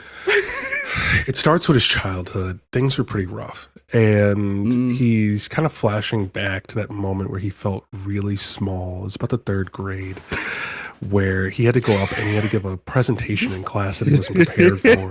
And it's kind of that similar feeling that he's flashing back to of like, oh man, there's so much pressure on me and it's not my responsibility because this wasn't my group project. And that's just kind of the moment that he's in right now. But as you begin to extrapolate out of that moment, kind of peering into his mind's eye, the camera kind of pans out of the classroom and through the window, and then the window becomes the window to the bridge, and then you see the captain standing there. His black elf beard, locks all the way down to his back, grill on the bottom half of his teeth, as he stands there pacing backwards and forwards. I'm gonna take a page out of Canary's book. Smash. As he paces backwards and forwards. That was beautiful. There. Incredible. And he goes, "Hey, upstairs." So he still tells you. Oh, incredible. Well, I used the spell slot already, so that's all right. And that was action, bonus action, and my movement to get up to this guy. So that's it. Do we pause for ad breaks? Because I think one's going. Is one's going right now? Yes. Let's see here. Well, we're back at the top of the round. I mean, we're in combat. We're rolling dice. I mean, it's Canary. Let's see what Canary's got going on. Hey, if you want to avoid ads, you can always become a what is it? You could use your Twitch Prime membership. Is that what it's called? I was gonna say become an affiliate ad yourself. become an ad yourself. So hey, you can always do that. With that being said, Canary, what do you have for us? I want to fall. What? I want to fall down. I want to tumble off of my. I like rabbit hopped off of my board to get closer to Vasi. I would like to disguise that fall as something real and use it to like check him a little bit to steal that key card.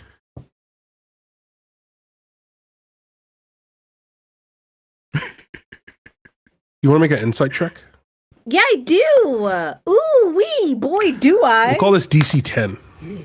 Okay, what is my insight? It's a +7. That's a 4, so thank God it's an 11. Okay. Oh wait, and a +1, so I have a 12. Yeah. He sees you approaching, and he looks scared, but he looks calm and reassured, seeing that you're coming here. So you think that there's actually maybe an opportunity that you could possibly just try to ask him. All right. For the key card. I'm not very persuasive, but I like tumble a little bit and I like skid bump on my little singed butt, and I look up at him and I go, "Hello, little one. You are on fire." "Oh, don't worry about that. My ass is always hot." Quick question. Could I get that key card from you to stop all this revelry from happening? Is that okay? Can I just... Yes, I trust you implicitly, please. Oh, implicitly? That is my cousin's name. Give me that. And she's gonna take it, and she's gonna like go like this above her head so that everyone in the group knows she has it. And I also want any remaining guards to know that she has it, just in case they want to give chase. So she's going to like wave it around and go, "I got it! I got it!" as loud as she can. And with her bonus action... That wall of light's still up? Yeah, it is. Alrighty, here we go. I need to get out of there to go back over to the Aarakocra. I can drop it on my next turn if you want. It served its purpose. Don't worry about it. You keep these hostages safe. It's just my biscuits. Okay. I'm going to head straight back through the wall of light on my broom, board, and I want to try and beat the Aarakocra to the elevator. If I can. I love it. Fantastic. I'll say you're easily able to do that, and you're able to just lean up against the bubble, and he starts going backwards. He goes, "No!" As he begins to roll backwards. I lean up against the elevator, like where you press the button, and I want to like rabbit kick the bubble away. So he just starts going that way. Yeah, he's slowly heading towards the wall of light. As that is happening, that ends your turn. Ellie, it is your go. Nilfhai, you are on deck.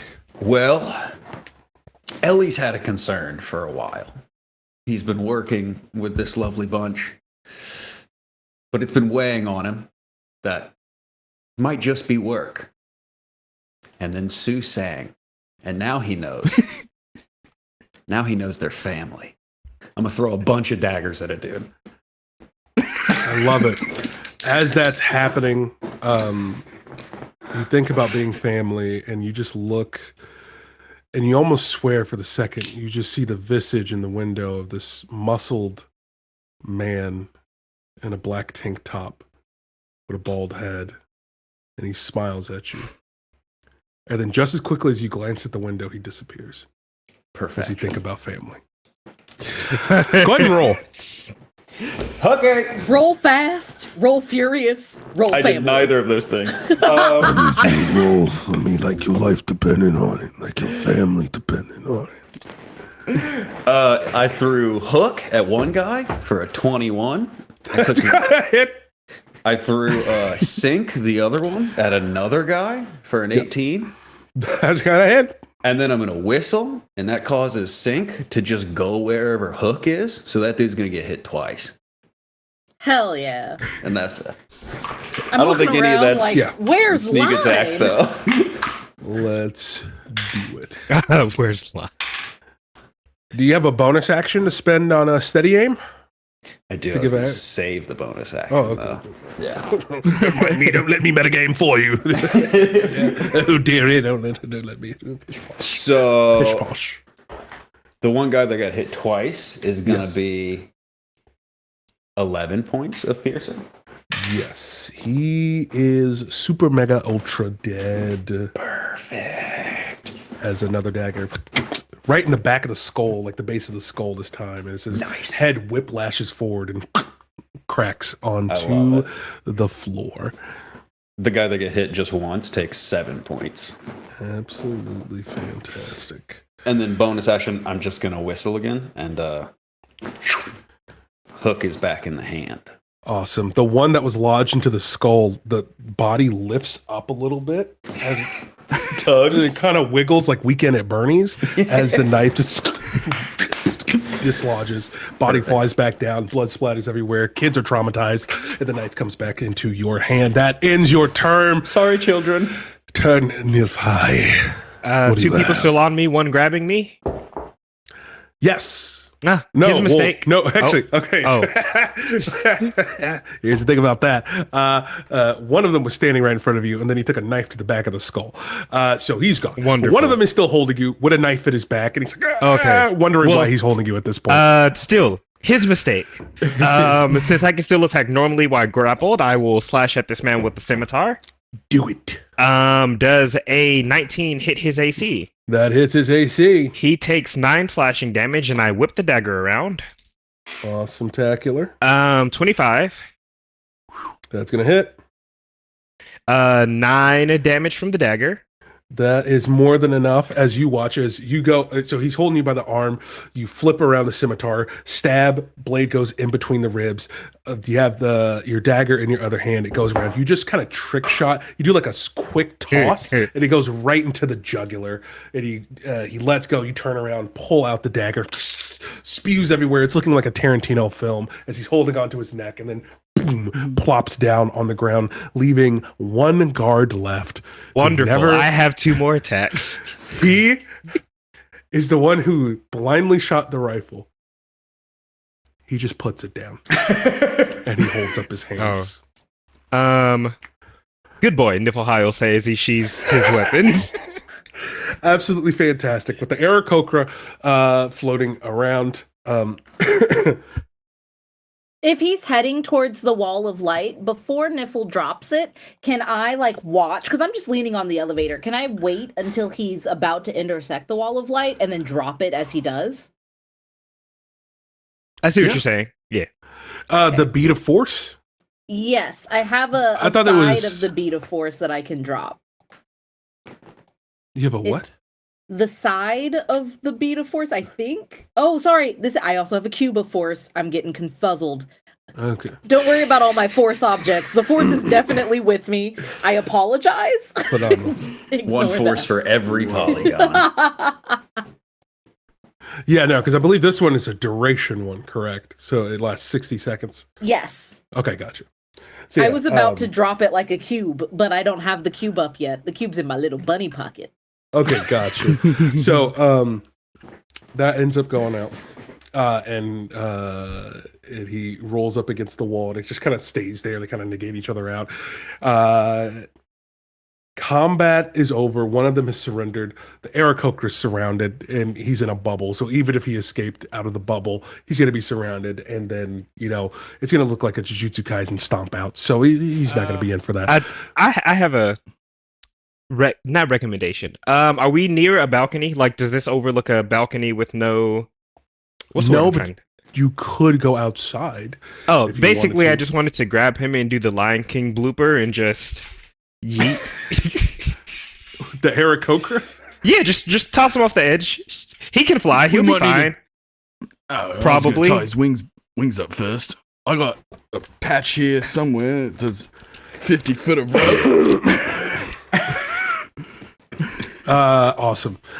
So you all are able to round up these two guys. They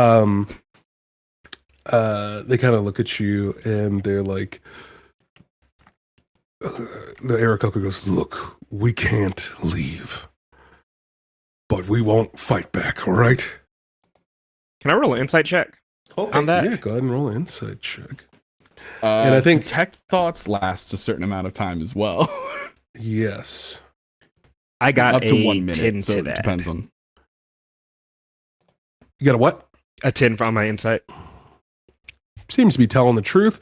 What saving throw do I need to make for the detect thoughts? Wisdom. That's a 17. That's a fail.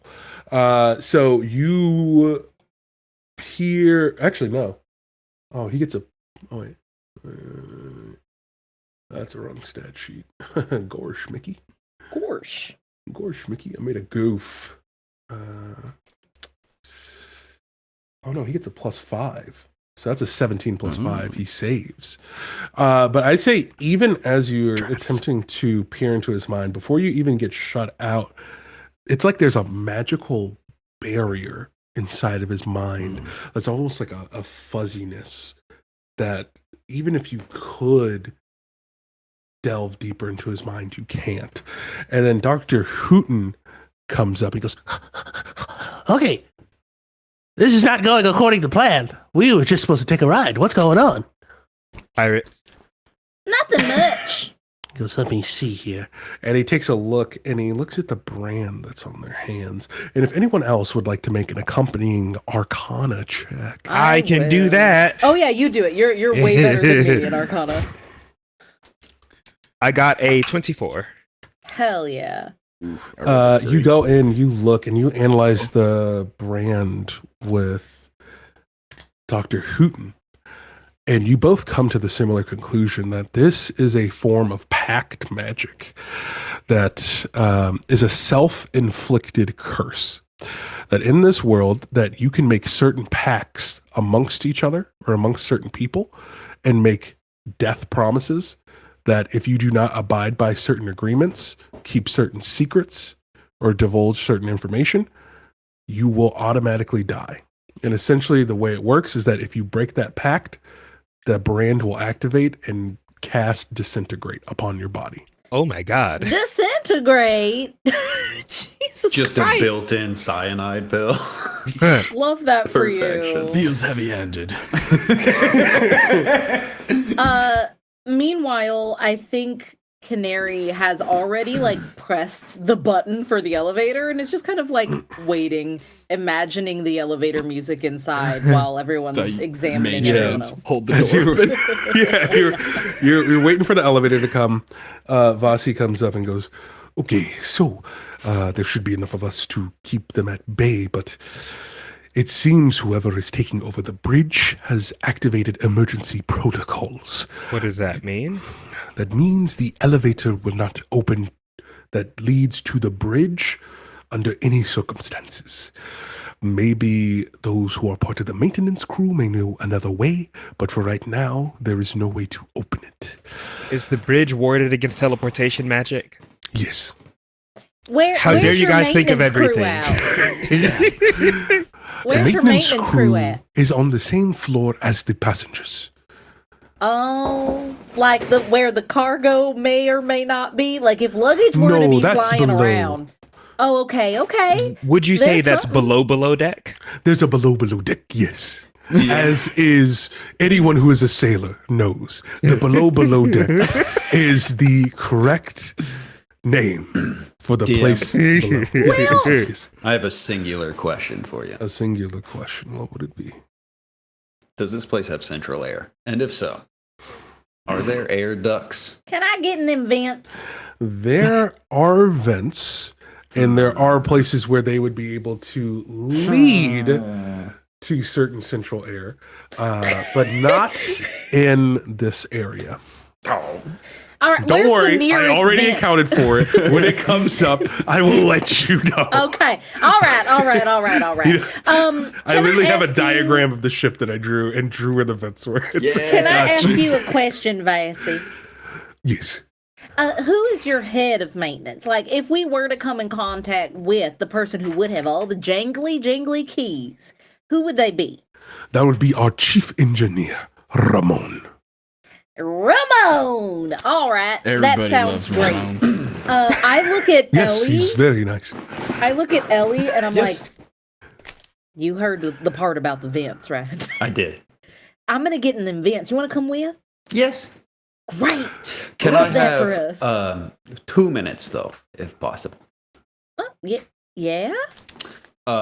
Sue, could I borrow that rope you were talking about? Absolutely. In fact, I have a couple patches that might come in handy.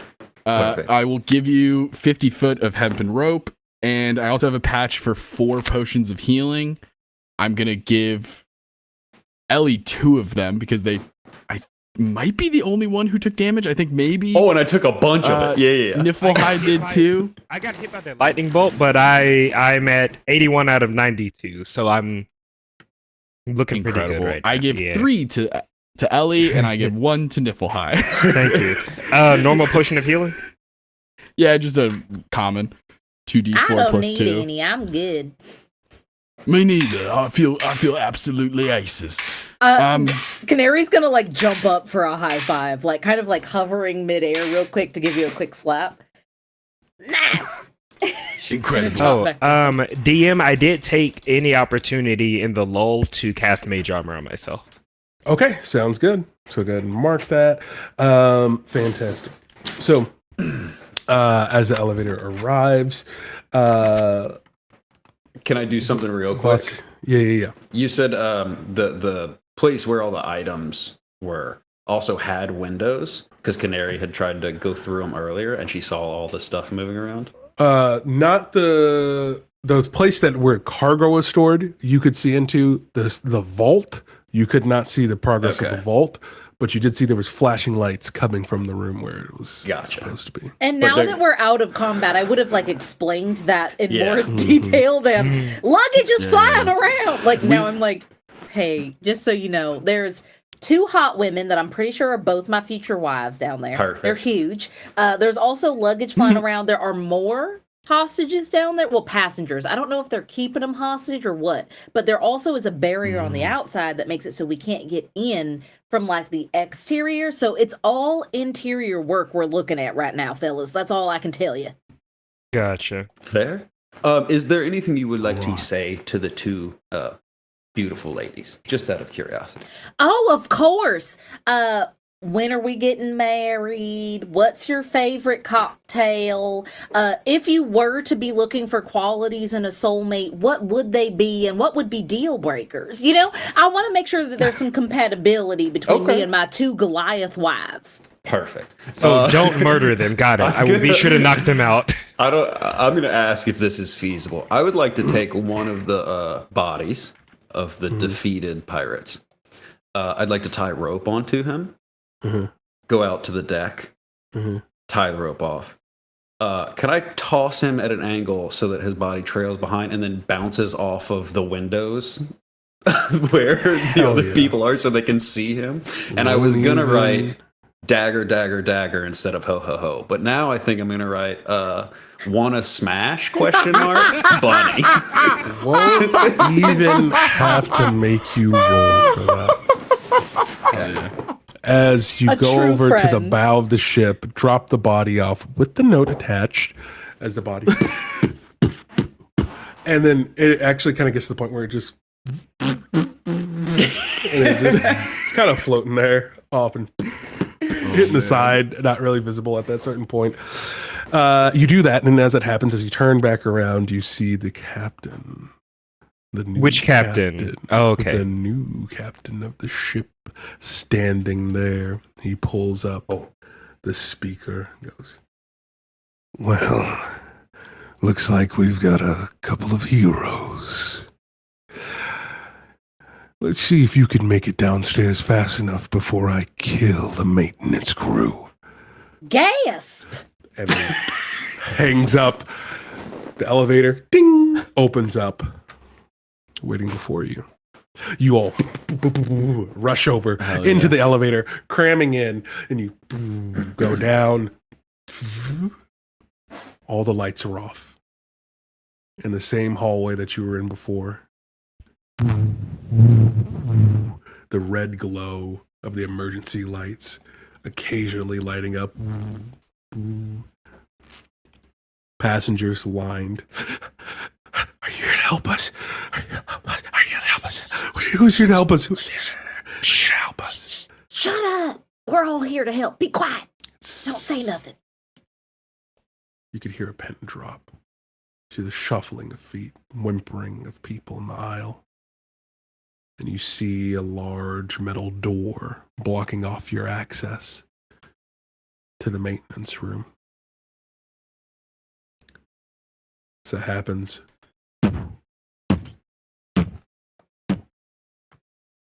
emerging out of one of the rooms, their silhouette blocking it, red light pouring down their face, creating shadows underneath. Their bodies are big enough to block this 5-foot-long hallway. She pulls out a shield, sword, at the opposite end of the hallway.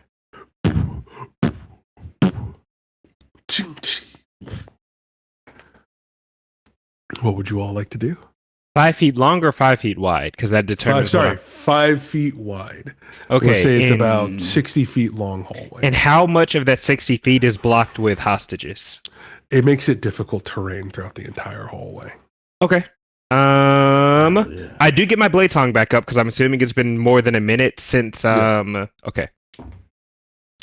And I won't do my speedy boy things. I flourish my weapons and it's like. What's everyone's passive perception?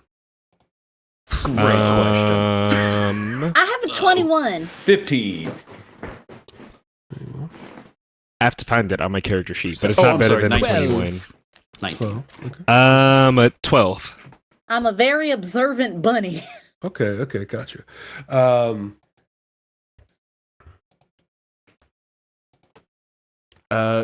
While Daniel's looking something up, if anybody would like to dimension door with me to the other side of this hallway. Oh, I saw 2 hands. No, go ahead. I can teleport myself. No. That was, to be completely honest, that was a dumb idea. It just sounded fun for me, but I'm a distance rogue, so it makes no sense. Oh, okay. I was just excited about the option. Take your frontliner with you. Don't you dare take me away from my wives. I got overzealous. All right, awesome. So who's dimension dooring? I am dimension dooring. I'm casting dimension door, grabbing Niflheim, and going like, let's say, Niflheim, how close to them do you want to be? You can drop me off 5 feet. My movement speed's 50 right now, so you can literally just get safe for you, and I'm just gonna close the gap. That's what I'm thinking. I'm gonna go 30 feet past the last beautiful woman. Okay. Gotcha. So I'm going behind them, and then also 30 feet. I will find my way. Come up on I the can other close side the of them. distance. I can close the Sounds good. As that happens, purple door appears in the middle of the hallway as if I'm blocking it off, and as Niflheim and I step through it, we just end up on the complete other side of the hallway, down the way. And if I may, can I also give a inspiration to Niflheim? Actually, I'm going to give, in this very specific moment, I can give Niflheim inspiration next time. I'm going to give it to Canary because of this is a powerful moment for Canary, given the situation that she's currently in. And so I will sing just so very quickly as the door is becoming, this purple door is becoming reality. I look back at Canary and I go, look, if you had one shot or one opportunity to seize everything you have ever wanted, seize it in one moment, would you capture it or just let it slip? And I don't Canary wait for an answer. lifts up her pants again and it's like, I'm gonna try and get it. As that is happening, you're preparing for a fight. You realize, being at your small stature, Canary, that there are another pair of footsteps inside of this hallway that can't be seen because they're invisible. Incredible. So you know there's another person and they're coming towards you. I'm gonna hit you in the face, Daniel. How could you do this to me? They're not gonna get advantage because you know they're coming, but you can't see them. I immediately tell Ellie, I go, hey, there's only 2 hot women walking around here, but I hear 3 footsteps. Oh, but it kind of comes out as, wait, there's 3, as a blade begins to pierce kind of out of your rib cage. As 3 attacks comes towards you, Canary. Sentinel. Can I sentinel an invisible creature? You'd have to be a creature you could see. Okay. First attack is going to be a 21 to hit. Absolutely hits. Then we're going to have another 21 to hit. Absolutely hits. Maybe I should have stayed over there. Natural 20. You're exactly where it needs to be. Natural 20 absolutely hits. So we're going to do a natural 20 on this assassin's attack. Yeah. So that is going to be... Oh, no. 11d6. I'm down. Oh, well, I'm not. Well, I might be. But I mean, like, go for it. Is what I'm saying. All right, so I might actually be downed after this, but just checking. That's going to be 10 points of piercing damage. Okay. And then you're going to take 2, 3, 4, 5, 6, 7, 8. Sorry, I'm just counting the dice. That's not the number. No worries. I wish that was the number. He just said 8. That would be fantastic. Oh, man. Oh, I'm trying to... Is this... Invisibility wouldn't drop after the first attack? No. That's fair. That is going to be 37 points of poison damage. Oh, poison damage, you say? Bet. And you are poisoned until the start of their next turn. Let's fucking get it. Let's fucking get it. And then with that, the assassin's visage appears, and then they remove their short sword and then use their bonus action to disengage. Let's roll initiative. You said they used their bonus action to disengage? Yes. Bet. I just got... What is 19 plus 14? I don't know math. 19 plus 14 is 33. 33. That's my initiative. Let's Really? fucking go. I just got a 34. Ah! Damn, bro. Oh, wait. I have a +1 to all rolls. I also get a 34. What's your dex, Ellie? Oh, no, that means I get a 35. Just True. With the plus there. I got an 11. 23 for me. Me and Ellie are like this right now. I can't do anything, but I'm going to do it first. I swear to God. Oh, man. Hell yeah. What are we gonna do here? Actually, just so I don't have Sue, to. what'd you get? Oh, I'm sorry. 23. 23. Gotcha. What'd you get? No fun. 11. Awesome. I'm about to use my last breath to propose to one of these Goliath women. All right. And Ella. DM, before I forget to mention it, my weasel just has kind of been doing the like perch off of my shoulder as yeah. All right. Let's go. Ellie, you're up. What do you want to do? Sorry about that. Just trying to find the actual name of it. I'm swapping my initiative. I'll go last and swap with Nif so he can go first. Sounds good. Now, what do you want to do? Whoa. Okay, well, since I'm going first, all of a sudden I'm running up, as I'm walking up towards the Goliath women, I twirl my scimitar, and It is an Enspelled Scimitar where I cast Divine Favor on myself, adding 1d4 radiant damage to the rest of my attacks. Heck yeah. Go ahead and whack him. Okay, and so I get into range and start swinging. So first up is the Scimitar attack, which is a 17 to hit. That's going to hit. Cool. I need to add a d4 to this. 3, 7, 13 damage from the Scimitar. That's going to hit. And then I I swing with the dagger. That is 27. 6, 7, 8. That is 8 more damage. And since I've used my bonus action this turn, that's all I got. Awesome. And as I'm swinging, I'm like, hey, my bunny friend thinks you're hot. Coughing up blood, like, hi. Awesome. They just go, phenomenal. That's going to end your turn, Canary. It's your go. Hi. You said he ended, or they, I don't know what the assassin looks. Can you paint a picture for me before I describe what I'm The about to do? assassin is wearing, she's a woman wearing a black cloak with the hood on. She almost has this like Mortal Kombat, like kind of like a demon mask on. Yeah. She Oh has, no, she's hot. Yeah, she has like a shadowy eyeliner and long, kind of like wet hair as well to go along with it. How far away from me is she? She is 30 feet. Okay. All right. So what I'm going to do is I am severely injured. I'm a very little bunny. One stab would have taken me down, and she stabbed me 3 times and one was critical. So I want to say it like nicked my fucking lung or some shit, and I'm like coughing up blood at this point. Yeah. And I go, now that's an introduction.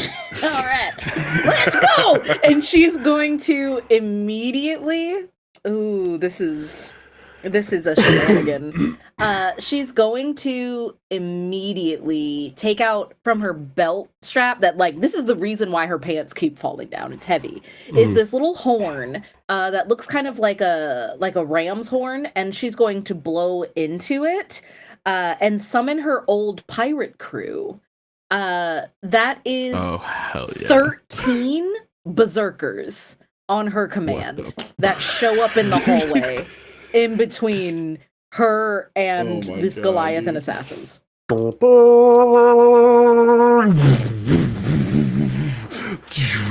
As spectrally they appear. Hey, fellas. Hey, come in into the sea game. Aye, go on and give him a quick stabbing for me. Oh, Captain, I'll give him a right old poking. And you know what? They go in, and it's terrible. It's looking like a scene out of Apocalypto. They're lifting her up, ripping her apart. Absolutely fantastic. Too many characters to have to try to roll for. As that happens, entrails are flying out everywhere. Done for. Absolutely done for. Before they get to the Goliath women, like, I want them to take care of They go up to the Goliath women. They go, and I go, brothers, halt. Hold on now. We must be merciful and sexy. So let's hold on a moment. Let's hold on just a moment. And I'm gonna hold any further action for the rest of the combat. So I'll wait, but I want to make sure the assassin is gone. Fantastic. As that happens, you begin to hear this rumble. This at the base of the ship, and you hear this.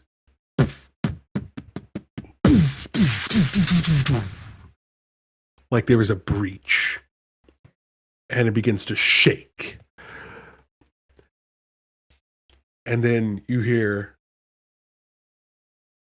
this roar, there's a shadow that passes along the front window. And along the side, You then hear boom, breaching the side of the ship. Massive harpoons begin to come through and anchor into the side of the ship and begin to breach in. Everything begins to shake. The Goliath women ahead of you are looking concerned, and they're like, "Oh no, he's here." Who, honey? As this happens, the announcement begins to come back on again. Well, looks like our ship has arrived. It's time for us to be making our departure, I'm afraid. We got everything we came for in that little vault. We'll be going now. As you hear that rumble. I have yet to use my movement. I would like to. Go right ahead. Would you like to try to head towards the maintenance store? What the fuck for? They said they have what they have with the vault. No, I'm going straight for the harpoon lines. I am gonna bunny hop across these harpoon lines if I need to. Heck yeah. There are now, as you look, there's a gaping hole on the side of the ship where there once was walls inside of these rooms. Like the bed frame has been ripped into as the harpoons have gone in there. Keeping the same initiative, you see that the Goliaths look scared, as if they don't even want to get on the ship. And as that happens, you see, peering out into the distance, you see climbing alongside the harpoons are some other members who are down there in the lower decks. And you see one of them is holding what looks like a little piggy bank safe, but it is the vault that has been magically shrunken down. No, the puppies! Oh my god, there's 2 dogs in there, man. You monsters! And to the sides of that, the Goliath women begin to explain, and we can't quite say, but he's not our only captain. And as you look off into the distance and you see on this other ship, it's like this massive classic pirate ship, but flying with these giant rotors and these massive exhaust pipes that stick out of the back end of it and shoot out these black plumes of smoke as it propels itself forward through the air, with a skull, classic skull and bones all along the mast and on the flag. And you see there's a figure standing there in red robes with a golden skull mask standing there before you all. We're gonna have to mix things up a little bit. All right, I'm not gonna lie to you all. We're entering into the last leg of this journey here, this last final battle. Time is not on our side or on our hero's side. So, with that being said, you all are going to see that you will be able to keep your same initiatives, but the rules of engagement have changed. The enemies have acquired the vault that has been shrunken down into a tiny little box. And then you hear at the top of the ship a breaking as the captain, flying out like Iron Man with these metal boots on his feet that are winged boots, but they have propulsors on them instead, as he begins to fly out, and he has these double pistols out waiting for anybody who would dare to try to cross. This is our combat scenario, all right? As we see this cloaked figure standing on the ship, golden skull. A mage is floating alongside, heading up to the top of the ship as well. And we have one Aarakocra trying to climb across one of the tethers with the vault. Yeah. With that, we are going back to the top of the round. Okay. What would you all like to do? Ellie, was our initiative permanently swapped or just for that round? That's a great question. If you all would like to re-roll, you can. I think it's permanent. Oh no. Yeah, it's permanent. I mean, that works for me. I look at the Goliath women we can either keep duking this out, or you can pretend to be defeated and flirt with my bunny friend here, and I'm gonna go fuck up your captain. Ugh. They Excellent. pretend to faint. So I Incredible. drop my divine favor, and I move away from the civilians because I don't want them to get scorched. I crouch down, and then jets of dragonfire start shooting out of my feet. And then my weasel perks up, and when he perks up, you can see that he's carrying this ring around his neck with a few. Do weasels chirp? We're gonna say this weasel chirps. This weasel makes a few chirps, and then he casts haste on me out of the ring of spell storing around his neck. He slaps you on the butt and casts haste. He's like,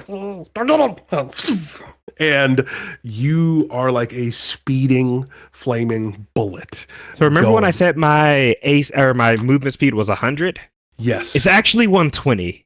perfect, because you needed 60 only to get across the harpoons. Give me just a DC 10. We'll call this. You can either do acrobatics or athletics to keep your balance. Cool. It is a 17 as I jet across. Fantastic. Not even a second thought. You were able to keep at such a speed, you don't even have to worry about balance as you go across. And who are you wanting to head towards? Since it's just gonna come down to it anyway, I tell the crew, I'm gonna start working on the pirate captain. The one up in the sky? No, the scary one that the Goliath. Oh, the women scarier were. one. Yeah. Gotcha. Mm. So you approach him, and you just hear this menacing voice. You would dare cross me, child. I would. In this life and the next, I bear my weapons. Fantastic. Let's go ahead and see some rolls. Incredible. Okay. I had to mentally figure out what I still had. So I've used my bonus action and my movement. Also, as a part of... Hold on. Let me get the right numbers for you. One of the nice things about Ashar de la Stride is just when I get next to someone, they just take a d6 fire damage from the heat. I love it. So I'll just roll that because that's free damage. He takes 5 fire damage. I love that. I swing my scimitar, and he does a 18 hit his AC. Just barely. We take those. He takes 10 slashing damage from that. I don't have a bonus action. So with my extra attack, I will booming blade with the dagger. Does a 20 not nat hit. That hits. 4. 9, and then he takes 12 damage from that. And then I'll make one last attack with haste. With my haste action. Gotcha. How much damage but- are we sitting at right now? That's 12. I got like what? 18.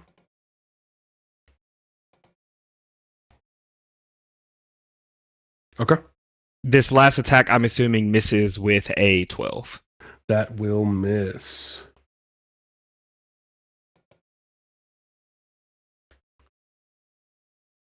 And that is my turn. Awesome. Tacular. Let's see here. All right, that is going to be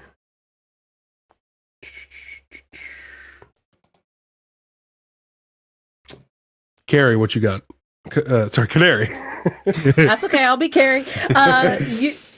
How far away am I from the Aarakocra that's holding the like miniaturized vault? So here's the thing. Here's the Yeah. fun part. Yeah. You have to walk across. No, I don't have to do any of that. How far 30. am I away? No. Listen. I'm just saying. They're 30. If you were 30 feet, walking 30 feet across one of the harpoons, right? You then have to drop down 30 feet, right? And he'd be on a lower harpoon. Yeah. How far am I away? So if Your we were to Honor? calculate that Yeah. trajectory, Yes. I give that a solid 70, 80. I give that a solid 70, 80. If we were to use Done. Pythagorean's theorem. Done. If I could tell Kids, Canary, don't ever let them have- tell you that I have a Pythagorean's plan theorem doesn't. for the vault. Okay, if I'm Canary gonna wanted get to do the anything. vault. Okay, perfect. I look at you, Ellie, and I go, "Want to see what you taught me?" Yes. I whistle like you whistle for your blades. My broom comes to me, 50 Hell yeah. feet of movement. I go straight down, and then I use the other 40 feet of my actual movement to just jump off the board. And I'm going to get this, like, I'm going to attempt to collide with this being, just using my movement, basically, because I have my broom 50, I have my base speed, which is 40, and if I'm falling, I don't really feel like I should have to use my base speed, but that's up to you, Your Honor. I'm going to get right down to him. I want to collide with him, and I want to, because I don't think he would have a very easy time doing a dexterity saving throw, I have a bead of force in between my teeth. As soon as I collide with him, I'm crunching down on it, even if I have to also make the dexterity saving throw, so that we are in a bead of force and nothing can get in between us, and I have the vault. Like in Fast and Furious 7 when Dom catches Letty over the Exactly. overpass. Family. Period. Period. Let's do it for hashtag obsessed family. with the Fast and Family. Furious movies. In order to see if you collide, Yeah. I'm gonna need a DC 20 Okay. athletics check. Okay, bet. Hold on, where's my athletics? You might Okay, still have I can do that. inspiration. I don't know if you used that yet. I haven't. Don't fucking need it. Sorry, I have a plus, I have a +7. That's an 18, which puts me at 25. Hell yeah. As you go in, a little speeding bunny bullet, boom, you collide alongside. You grab him, and then you go ahead and make that dexterity saving throw to see if you can possibly slip away from that bead. Are you going to try to grab the box as well? So this is up to you, because of course I would try, but if it was clear that I couldn't, I would just be in the bead of force with the Eric Hawkra in the vault. You So can certainly try to slip it away as you do that. I would try and do a little sleight of hand or something. Here's what we're going to do. We're going to make it interesting. We're going to give this a DC 25 sleight of hand check at disadvantage as you are trying to simultaneously dodge and bite onto a bead of force to seal you all in there. Before you roll, I want you to know that if you do fail, right, not only is there a chance that you will both end up inside the bubble. Okay, if you fail your subsequent dexterity saving throw. Down for that. Regardless, if you fail the sleight of hand check, the box will get knocked out of his hand and it will go into a free fall. Oh my god, I'm so down for that too. Okay, great. Fantastic. Disadvantage, you said? DC 25 at disadvantage. I have a what is my sleight of hand, you said? I have a 14 because I have a +1. So I have a 14 plus to this, which means I need to make a 9 or higher on both die. And I have a bardic inspiration, so no, I really don't. But here we go. Hold on, let me talk to my die. Listen.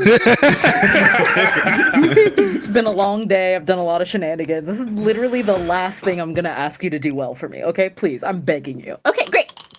Yeah! Ooh! A 12 and a 12. A win and a win. 2 12s. So that's a 25 exact. Well, a 26. So I have a +1. You said a 26? Yeah. Right. You go in. Slow motion. You just do the classic tap underneath so that it slips out like butter. Lucky bunny. Grab it. You have it. Give me that dexterity saving throw. What's the I don't DC? want to do that one. I don't want to. If I miss and I have to roll my own damage for the beat of force, I've been hit so hard. I'm barely alive right now. Beautiful. Why did I open my mouth like that? Beautiful. Wait, what is the DC? What is the DC? It's a DC 15. I got a 2 on the dice. They got a 2 on the dice as well. Okay, that's a I'm not plus lying. 9 for me, so that's an 11. I'm gonna roll the bardic inspiration that I have to try and make it past the 15. It's a D10, you said? That is correct. Oh, cake. So what do you need to roll on there? I have a 12. I need a 15, so I need to roll a 3 or higher. Okay. Yeah. Okay, so I got a 7. I got a 7. You have this moment where you begin to push off that guy, spit out the bead, but you begin to slip and you're falling forward. Everything feels like it's moving in slow motion. And then you have this jolt of electricity flow through your fingertips. A tune begins to play into your mind. Life is a mystery. And then sometimes we stand alone. You hold on. When you call my name, the bead falls. The guy falls in. He's falling out thousands and thousands of feet down in the air. You hold on. You pull yourself up. I take you there. And you have the vault in your hand, which is still pretty heavy, even though it's been magically reduced. And you're able to hold on there. That ends your turn. Sue, what do you got for us? Everyone is now eyeballing this crazy little rabbit who is sitting there. Yeah. Wow. Okay. So much has happened so fast. I don't think my original plans make any sense, and so I'm going to let's just fire from the hip. I'm not going to think about it too much. I'm going to rush over to the broken windows with the harpoons. I like sprinting towards them, turn back towards Niflhigh and Ellie, and kind of as I jump backwards over the edge, salute and take out a bronze griffin. I use the activation word. I activate it. It becomes my griffin June. And I immediately straddle June as we now have I want to say like an 80-foot fly speed. Yeah, 80-foot fly speed. Bonus action, 5th level Dragon's Breath on June, the Griffin. Lightning specifically. Hell yeah. I'm flying as fast as I can towards not the main dude with the red, but the one who was rocket boosting. Yeah, one who's flying up in the air like Star-Lord. He's like, ah! And you are flying towards them. Hell yeah. I'm heading straight for him, and then June will use their action to breath attack. So it's a dexterity saving That's throw. full damage. He rolled a 2. Incredible. It's going to be 6. When it's upcast like that, it's 6d6 lightning. I'm using a digital roller to save some time. 24 lightning damage. Hells yeah. And Dragon's action was the bonus, so that's my turn.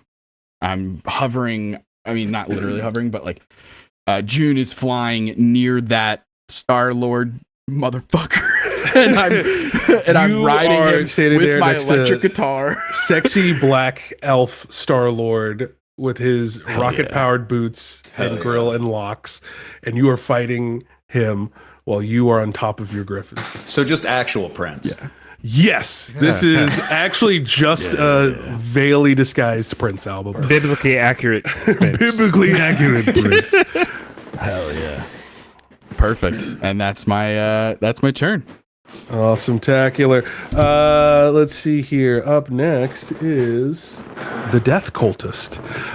Standing right next to Niflhigh.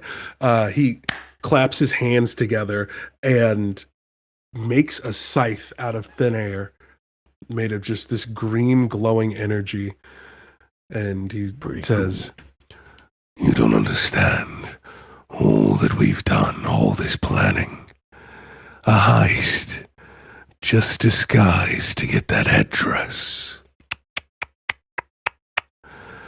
Very naughty adventurers And he's going to make a. Let's see here. How many attacks does he get? I think 3. I'm not going to jinx it and tell him good luck, but Fair enough. And at the start of the round, as a bonus action, he is going to. The jaws of the mask open up, and you hear as a death wail is let out. So I need you to make a DC 14 Wisdom saving throw. Hell yeah. 20 not net. Yeah, the dirtiest, Hell naughtiest yeah. 20 on the game. Filthy. Awesome. So you're only going to take half of this.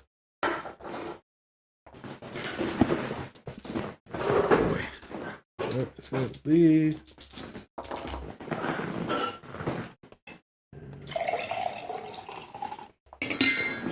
Sorry, but It's so good. Okay, you're going to take 17 psychic damage. That's halved already? Yes, that is halved. As you just feel this immense pressure and this deafening noise inside of your mind, and it feels like you can feel your brain quivering inside of your skull and pulsating as your nose begins to bleed. And then he's going to make 3 attacks with his dread scythe. Oh. Oh boy. His And then 3 what? attacks. That is going to be a 22 to hit. Nope. Gotcha. That's Fuck going to yeah. be a nat 1, Oh. a nat 20. Mm. All right. So that nat 20 is It's basically just getting hit by 2 attacks, so it's really fine. Because he missed with 2 of them, and I could have gotten hit by 3. We're gonna rationalize it. Exactly. That's Is the is spirit. Niflheim within 60 feet? No, he's not. Okay, just Definitely not. figured I'd ask. Wait. Because of my Fey Touched, I grabbed Silvery Barbs as my second spell. I'm gonna use that as my reaction on that nat 20. Okay. Hell yeah. dope. I was gonna All do right, the then that's same. gonna miss. Awesome. Can I give myself advantage with that? You absolutely can. Yes, you can. Okay, I will give myself advantage. Awesome. Tacular. He rears up, and I was like, Jesus, dude, your breath stinks. Phenomenal. Up next. I believe is our little. Oh man. What am I gonna do? Our little bandit Star Lord here. He is going to fire off a couple of shots at you. Yep. Sue. That is going to be a 17 to hit, That'll hit. and then a 26 to hit. That second one will also hit. I'll use silvery barbs on that one and give myself advantage. Okay, that's still going to be a 21 to hit. That will still hit. Awesome, tacular. So that is going to be First level.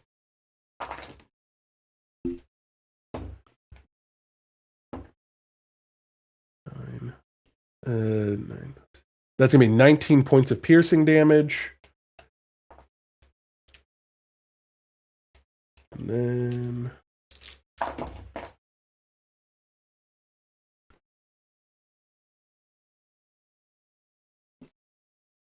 and then 12 points of poison damage.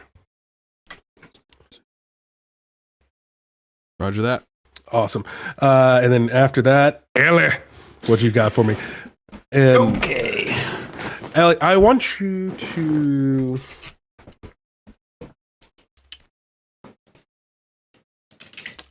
give me a perception check. Ooh, okay. 19 plus 9, 28. I love to hear that. When this scythe appears across in the distance, you look and you see inscribed on the side of it is a familiar image, a sigil almost, a brand, a skull design mixed in. You begin to think that maybe, just maybe, if you were to take out this cultist, this might release the brand that's on the rest of the crew. Perfect. Okie dokie.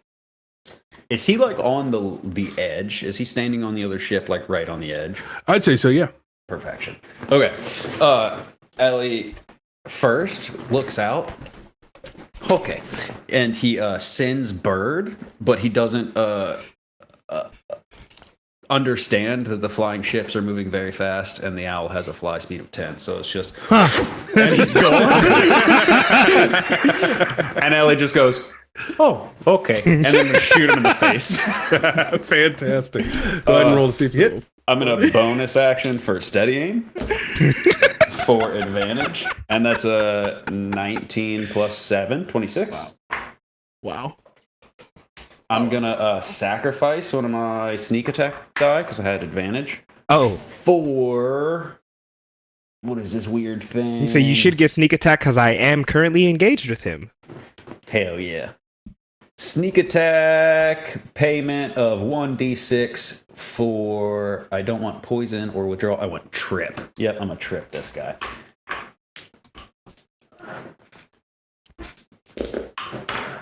Jesus.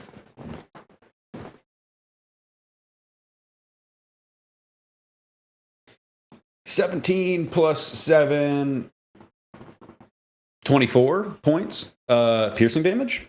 And then I'm kind of hoping he gets shot in the front and then for some reason trips forward. That would be cool, right? Wouldn't that be cool? I don't know if that's how physics works, but I don't know if I got shot in the face, I might fall forward instead of backwards. Just saying. I don't... You're muted and the suspense is killing me. We'll make... Sorry, I was calling. We'll make this a DC 15 dexterity saving throw to see if he can fall backwards instead. If he fails, he'll fall forward. Perfection. All right, DC 15, he gets a +1 to the save.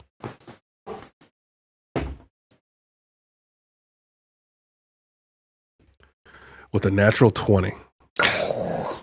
He falls backwards. Unfortunately, he is on there. Very close. Okie dokie. Well, he's prone, so still pretty good job. There is that. And now, right after you is the mage that is there. He is going to pull out a scroll and he's going to whisper,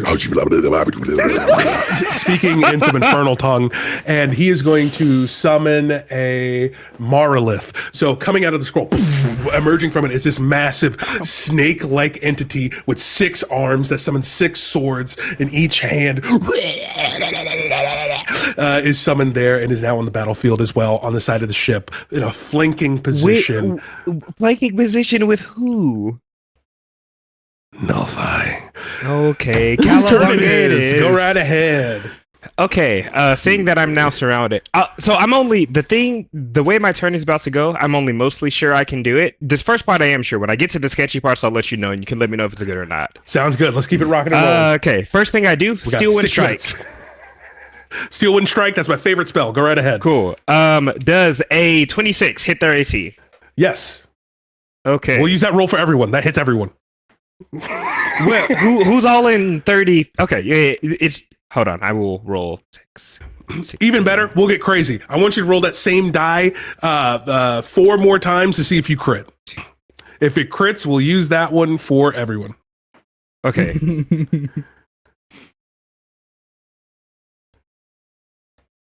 It didn't, but still, it's okay, because I still managed to roll pretty well, and that's 47 damage from the Steel Wind Strike. Jesus Christ. Steel Wind Strike. Fantastic. And so there goes my action. Since I'm hasted, also I do a little like blaze around them, so they both take fire damage from my Echelon Stride. They take 6 fire damage each.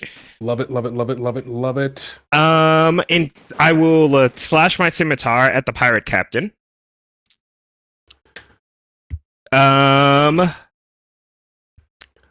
17? Oh, I have advantage. Because he's on the ground. Yes. 22. That's gonna hit. Cool. He takes 7 more damage. Now here's the part I'm not sure about. Haste says that the haste action is just 1 attack, but with the Nick property with the scimitar, you can make your what would have been your bonus action attack. Combat masteries only apply once per turn. Right, I haven't done that yet. Okay. So like since I use my action, I'm using haste to make my normal attack. Can I nick with that? With the attack that's coming from the hasted attack? Yes. Yes, because it counts as one of the attacks that are happening Cool. per turn to be able to allow the Nick property. That was almost a crit. Read your rules, kids. 31 All right. and 7 more damage as I stab him while he's on the ground. 31 to hit? No, yes. Okay. Okay. I was Yeah, sorry. What No. the hell are they putting in these days? Get giggly miggly. It's get 31 to hit and then 6, 7, 8 damage. Because I forgot about me plus 1. Yeah. Absolutely phenomenal. Let me at him. Iconic. That is a ton of damage right there. Can I position myself in a way that I'm no longer being flanked, but still in their threat squares? Yes, but you take an attack of opportunity. I don't think this demon can hit me. Let's see what he got. That's Love it. you know, that is the type of spirit I love to see. That's a 20 to hit. Nope. Fantastic. We're sitting at base 24 right now. Love it. The gnarliest wizard on the planet. Absolutely. That's going to end your turn. Yep. Canary, what you got for me? Hi. Whistle for my board. I get up high. I am going to be throwing daggers down at the cultist. Says they're prone. I have a friend really close. I'm gonna ignore and stay out of range of the Marlith. So I'm going to start throwing daggers down. At the Marlith? No, at the cultist. Oh, at the cultist. Yeah. Go right ahead. Okay. You're doing a ranged attack I am, but with a finesse weapon. on a prone target. Yes. Does that apply disadvantage? Or no, that doesn't. I think I believe it it does. I think. Yeah. I'm gonna use my crossbow then. No, I believe it's any ranged attack that's made on a prone target is a disadvantage. So that means I'm rolling flat because I had advantage because one of my allies is in 5 feet. Then perfect. Great. I'll take Exactly it. what I said. I'll take flat. Okay, that's an 11 plus what? Yeehaw. Sorry. That's a 19 total. 19 total. To heat. Love to see it. Yep, that'll hit. Oh, thank God. Okay, you were quiet for a long time, Daniel. Sorry. I'm juggling all these maths. Dramatic okay. pause. So I have my sneak attack for my ally being there. I'm gonna roll 5d6. Yeah! Oh shit. Now the math. I don't like that part. 13. 16. 22. Plus a d4 plus 1. Okay, so that's a 4 plus 1 is 5. 22 plus 5 is 27 piercing damage. As I'm holding the vault underneath my arm, and I rise up on my board and just send a single dagger down to the cultist. And how much was that total?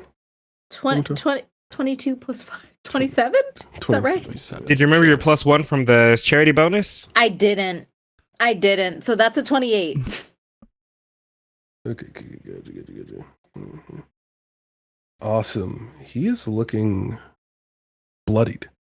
I'm going to murder the absolute shit out of this man. He's on my looking, he's looking bloodied. It's a touche.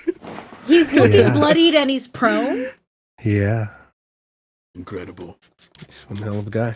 I'm going to 1 second. I'm going to I need you to tell me if this is possible. Right? Okay. I would like to use my bonus action with my 2-weapon fighting. To wait, no, Ellie's right behind me. No, change my mind. I'm actually satisfied with my care, VMAX, and I'm just gonna hold on to the vault and stay out of range. That's what I'm gonna do. Sounds good. All right, up next is gonna be Sue. You are in a dogfight mid-air with Steampunk Star-Lord. Legally distinct. Legally distinct. Of course. Naturally. Well, I'm gonna leave this guy. Fuck this guy. I flip him birds. I give him the Vickies. As they do in my home country. Yeah, take these. And I bank out of there on June. So attacks of opportunity are welcome. Because I'm dipping. And I'm going for the cultist, the main guy. That is going to be a 18 to hit. Damn, 18 will hit. I'll catch you. Absolutely fuck that. Okay, gotcha. Absolutely fuck that. I'm going to cast Shield as I just quickly play a little thing on my guitar that sounds like a air horn. Just distract them and they miss. As I continue along towards the cultist, I am going to. This is going to be brutal for this gentleman. So I need to upcast. So 5th level Ralathim Psychic Lance. So that's an intelligence saving throw. Okay. The mage is going to cast Counterspell. Okay. Oof. It's 5th level. What do I got to do? Casting it at 6th.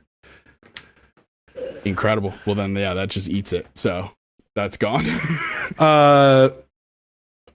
Well, actually, I don't know if you're doing 2024. No, let's do 2024 rules.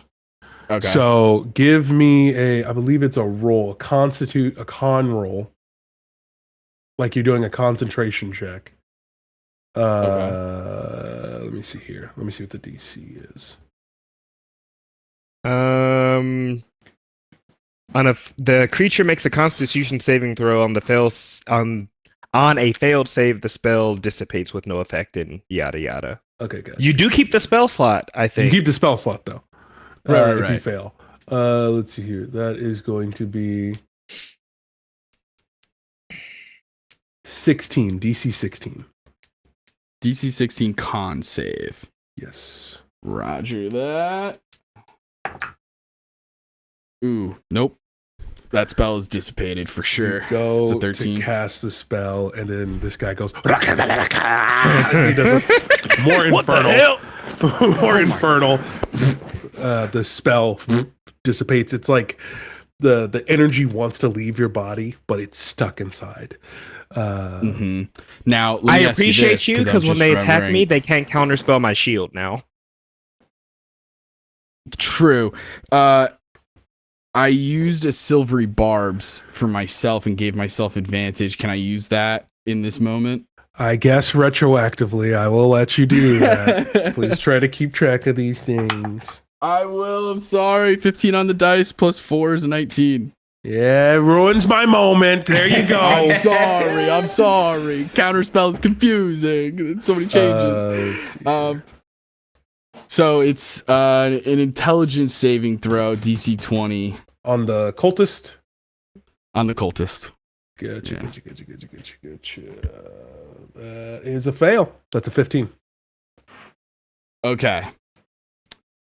That is 8d6 psychic damage.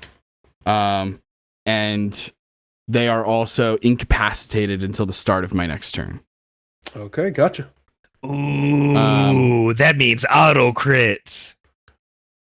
I don't know if it does. I think paralyzed. That's it's paralyzed. Like so That's specific. Oh. There's two different. They're related, but technically Damn. it's an annoying difference. But anyway, so incapacitated specifically until the end of the start of my next turn. 86 psychic damage. As they are incapacitated, I am also then going to command June to do another breath weapon attack as I'm concentrating on that, so that they're prone, so they already have disadvantage, incapacitated. They can't take actions or reactions, so it would be a dex save at disadvantage. DC They 20. failed. That's What another is 66? Okay, gotcha. Did you So roll for the first one? No, I was just okay. going to roll them all Gotcha. together. I'm using digital dice for the sake Gotcha. of damage.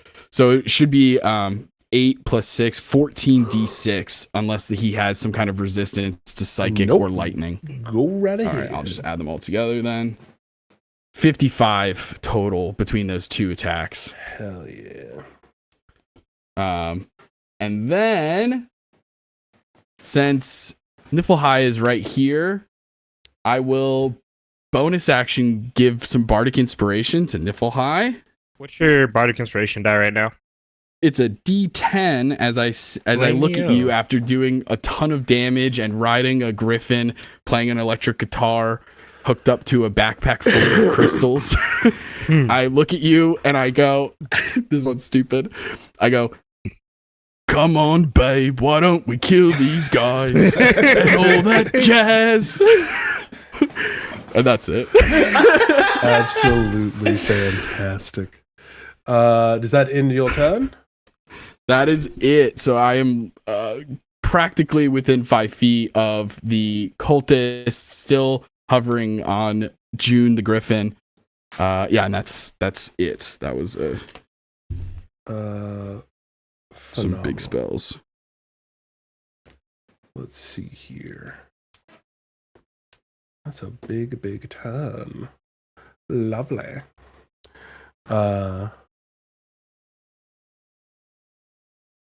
Let's see here. Okay. Up next is the Death Cultist. He is going to stand up.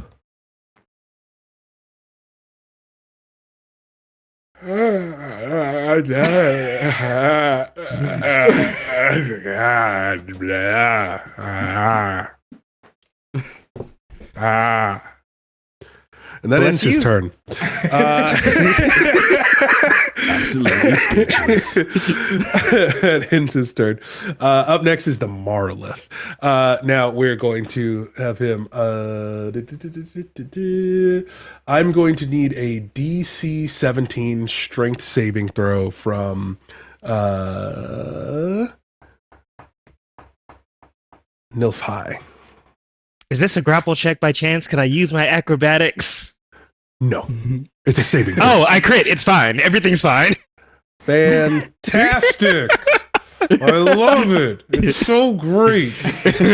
So fun. Okay, if that's the case, fine.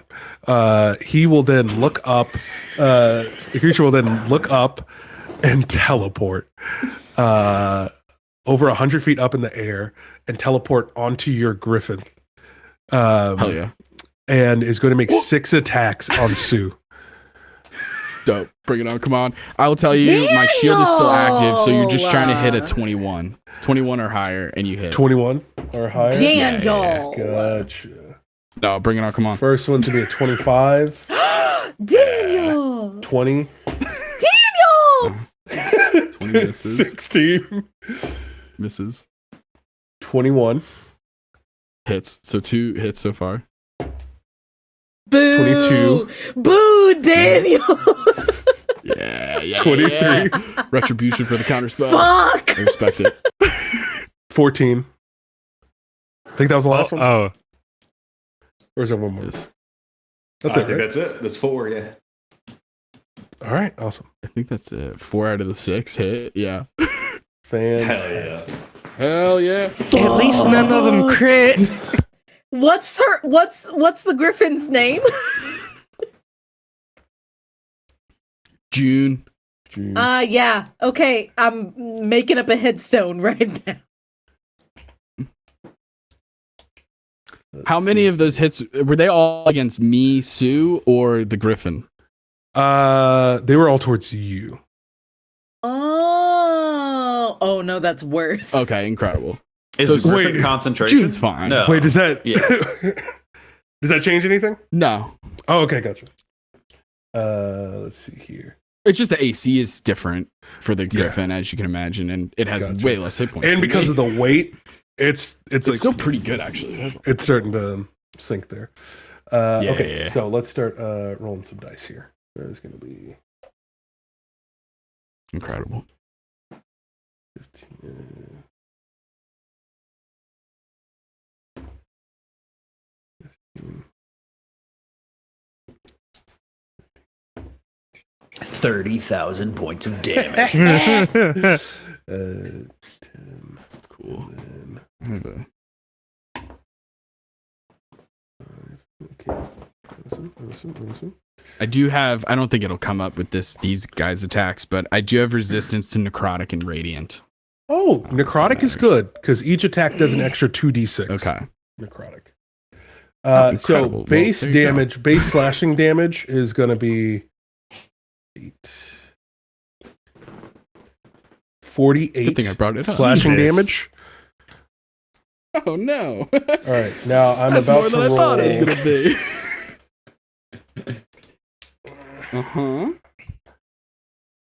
Well, it's not looking good, gang. And now I'm about to roll 8d6 necrotic, but it's going to be halved. Oh, So that I is think you going- could roll ones on all of those, and I'm going down. no ones at all, surprisingly. 10. Even better. Unfortunately, I think is the word we were looking for. 20, Yeah, it's not looking good. 31, Make sure I did this math right. 33. I did too. That's going to be 17 points of necrotic damage. I go down. You I are am down. unconscious. The on your Griffin stays up, though, right? You're Give not. me. Are you Technically. concentrating on the Griffin? Okay, perfect. No, so, it's not find greater steed or anything. It's its own figurous thing. I'll I'm very double-check glad if you decided my not to consciousness bring matters. a fine greater steed. I know. Give- Luckily, that's not in concentration either, but I don't know how attached it is. But anyway, go for it, Daniel. give me a luck check. Luck check. Okay. 10 or higher, you stay on top of the Griffith. 9 or lower, you fall off. Hell yeah. 13. Lucky 13. All right, you just as your back is open, and that's gonna end the Marvelous turn. Up next is Star Lord. He legally distinct Star Lord is gonna fly down, and is gonna start taking some shots at Canary, and he's gonna concentrate. No, that's not true. That's not true, actually. He's going to concentrate. He's going to give himself advantage as a bonus action using his deadly aim. And he is going to just lay down some fire with his pistols. I can't stop you. That is going to be, for the first attack, a 23 to hit. Correct. Right. I mean, it hits. Not correct. Yes, it And hits. that is going to be a 17 to hit for the next one. The next Continuing one does hit. Yes. Sorry. Okay, Had to gotcha. check.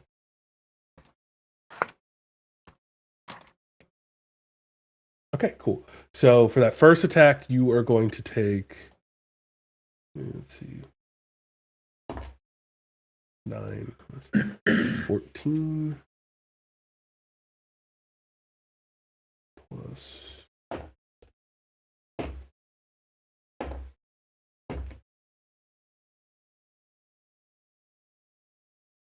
you're going to take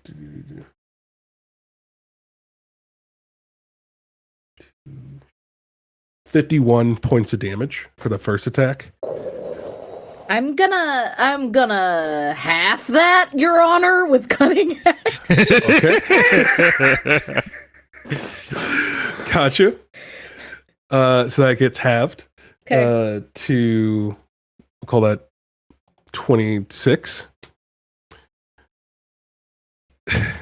You're still up? Barely. You said there was a second attack. There is a second attack, yes. Oh, shoes. That's going to be shampoo. 7 Oh, piercing no. damage plus 3, 7, 8, 9, 13, 14 points of poison damage to go along with it. Great. I am unconscious and free falling with the vault on top of me. Give Just me a luck check to see Okay. if you land on there as well. land on where, Your Honor? If you fold like origami over the, because it's a pretty large anchor that's like Yeah. shot into the side. Okay, you know? okay, cool. Hey, great time to roll a 19 for no reason. Awesome. You're kind of just dangling over, but you still have the box on you. Fuck. Up next is Ellie. Oh, cool. Oh, hey man, the other players are gonna get griffins and flying boards. What do you want? Can I get an umbrella gun? I'm gonna throw a bunch of daggers at somebody, I guess. Can I? Is there a one of the torpedo lines above us? I know you said there were more below. No, Are we there's on, like, a two on the middle- same level as you, and then two below. Okay, are either of the ones on the level with us clear, or are there people climbing on both? They're clear. Oh, I'm gonna run up to one of them, and we're gonna old school penguin from the Batman it as I jump and hook the handle of the umbrella and just slide from one ship to the other. Do it. Yeah, you are sliding there from one side to another. Does that get me real close to? You know what? I say you give me a DC 15 acrobatics check. I'll let you do some crazy ass loop-de-loop that'll get you on the other ship. Hell yeah! That's a 17 plus 11. That's all I needed to hear as you go and you. And with Obi-Wan Kenobi's grace, hello there, land on top of the deck of the ship. Nice. Just a bunch of daggers at that dude.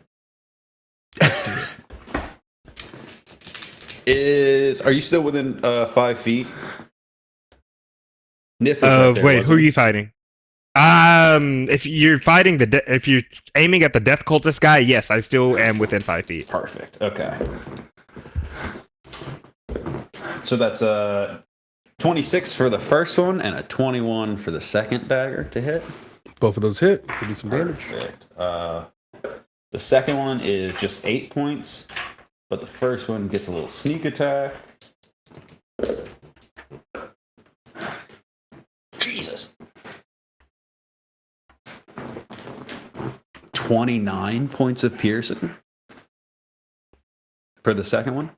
Mhm. And that's like my whole turn. That's like it. So,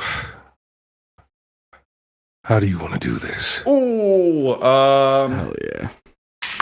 As you spiral across, somersault, Griffith falling in the sky, a Marilith, a massive demonic fiend, cradling and beginning to constrict itself like a snake around the neck of the Griffith. Your friend is there lying on top of it. Your other friend is on the bottom, hanging there, bleeding out, bullet holes, seeping blood. Another friend waiting in despair as a mage begins to cast another spell. You have this moment to try to end this madness. What do you do? I think for a moment Ellie looks around and then looks at the main cultist. Family. And just puts 2 daggers in his face. And then just with one in each eye, Yeah. the death cultist falls forward for the first time the way you wanted. And then boom, lands, the blades go further out like a Mortal Kombat fatality. He drops. The brands fade on the hands. And then the leader of the bandit goes, hold up. Hold up. Everyone, Remain calm. Wait, Star-Lord, start shooting that demon. I don't think it's gonna listen to you. Yeah, he looks, he goes, oh no. The major's like, sorry, the Yeah, I death know, cultist I gave know. us that scroll, dude. We couldn't do anything about it, man. He just told us to use it if things got bad. That thing literally came from hell, man. I don't even know what that is. I just read the words on the page. He said, and that's what I did. And it came out. It was scary. As this happens, you all are able to watch as the Marilith is shot and it falls and it lands into the water to become somebody else's problem from another one shot. And Star-Lord flies down, legally distinct Star-Lord flies down and picks up your friend off of there. Returns the vault before the timer runs out, and then it expands back to its regular size, which was going to be a whole other thing if it got to a minute. And places it back, and he goes, "No hard feelings. We were under the control of that member of the Verune. They're a death cult that seek magic items and trying to bring about the end of the world or something like that. I don't know. It sounds like way too much backstory that we just didn't have time to get into." Niflheim looks towards Ellie. Ellie, didn't you say that people willingly put those marks on their bodies? Yep. I look back towards the pirate captain. Okay, to be fair, that is very common in my field of practice when you're doing very sensitive jobs. Did I know that our employer was going to be a death cultist of one of the most notorious organizations in the world before we made that deal? No, but piracy is a very precarious occupation. And with that, I think we're gonna dip out. Family. Family. Even though I'm like passed out with the vault on my little bunny he put the tummy. vault in the on the cruise ship, right? Yes. I don't know if you all can still hear me. I know at the worst part, I know I'm serving, but that's not the way I was supposed to be looking. But just listen to the sound of my voice as he flies off. The anchors detach. And look at me moving in 60 frames per second. As the anchors detach and cast away, emergency services begin to come in other sky ships as well. The engine begins to give out these safety, almost like a life jacket for the ship, begins to balloon out as it lands and begins to bounce inside of the water. You all have survived the sky ship stick up. It was a dangerous and precarious situation, and this mysterious group known as the Verune, they want to bring an end to the world with the artifact that you had in your possession and orchestrated this elaborate heist to get it. But you prevented that from happening. You prevented a possible calamity from befalling the people of Anaki. Whoa, that much was on the line? Oh, shit. Hey, don't worry. We just didn't have time to get into it. Cool. Dr. Hooten will explain in the after talk. But with that being said, you all were able to save possibly the world. Unknowingly, a group of heroes. Thank you all, people of the internet, ladies and gentlemen, and non-binary individuals of the audience. We thank you so much for watching and joining us in the Skyship Stick Up. I have been your humble dungeon master, Daniel K. Hargrove, also known as Daniel the DM, across all corners of the internet. And we want to thank you and ask that you continue to donate and give other people amazing incentives, because they are cumulative and they will be benefiting other people in other games. And that is absolutely fantastic. So do your part. Donate, and you're donating to our wonderful cause, helping out with Extra Life. I mean, who doesn't want to help people in need? That sounds pretty good to me. Especially children. You all. Exactly. The kids need help, people. So go ahead and give advantage to people in real life by donating.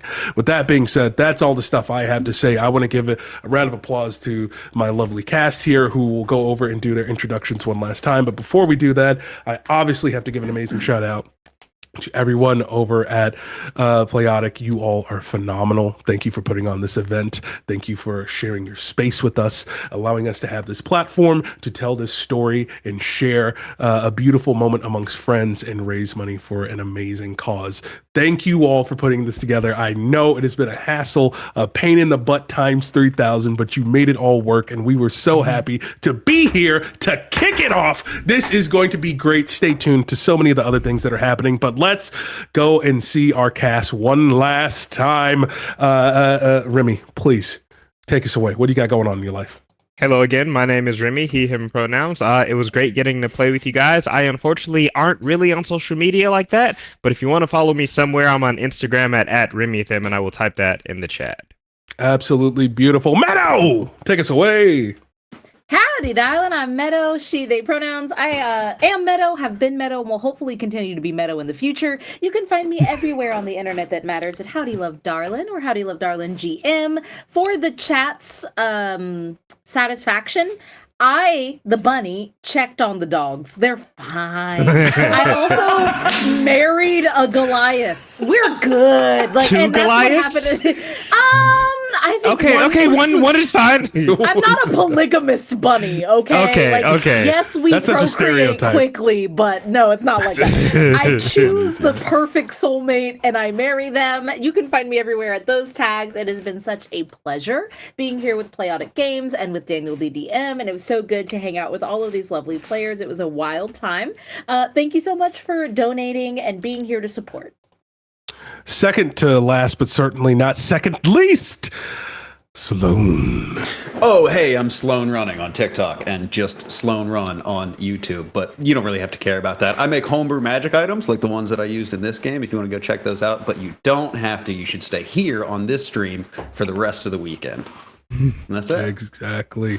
And, oh, Captain, my Captain, Justin, take us away.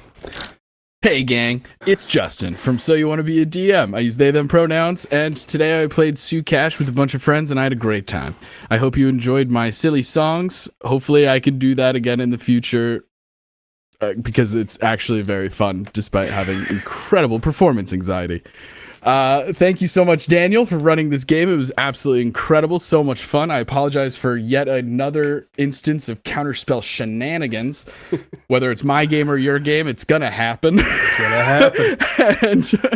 and thank you to Playotic. This has been a blast. Already $500+ Insane. So fun. Amazing. Absolutely phenomenal. That's it from us, everyone. Take us away. Play games with people you love.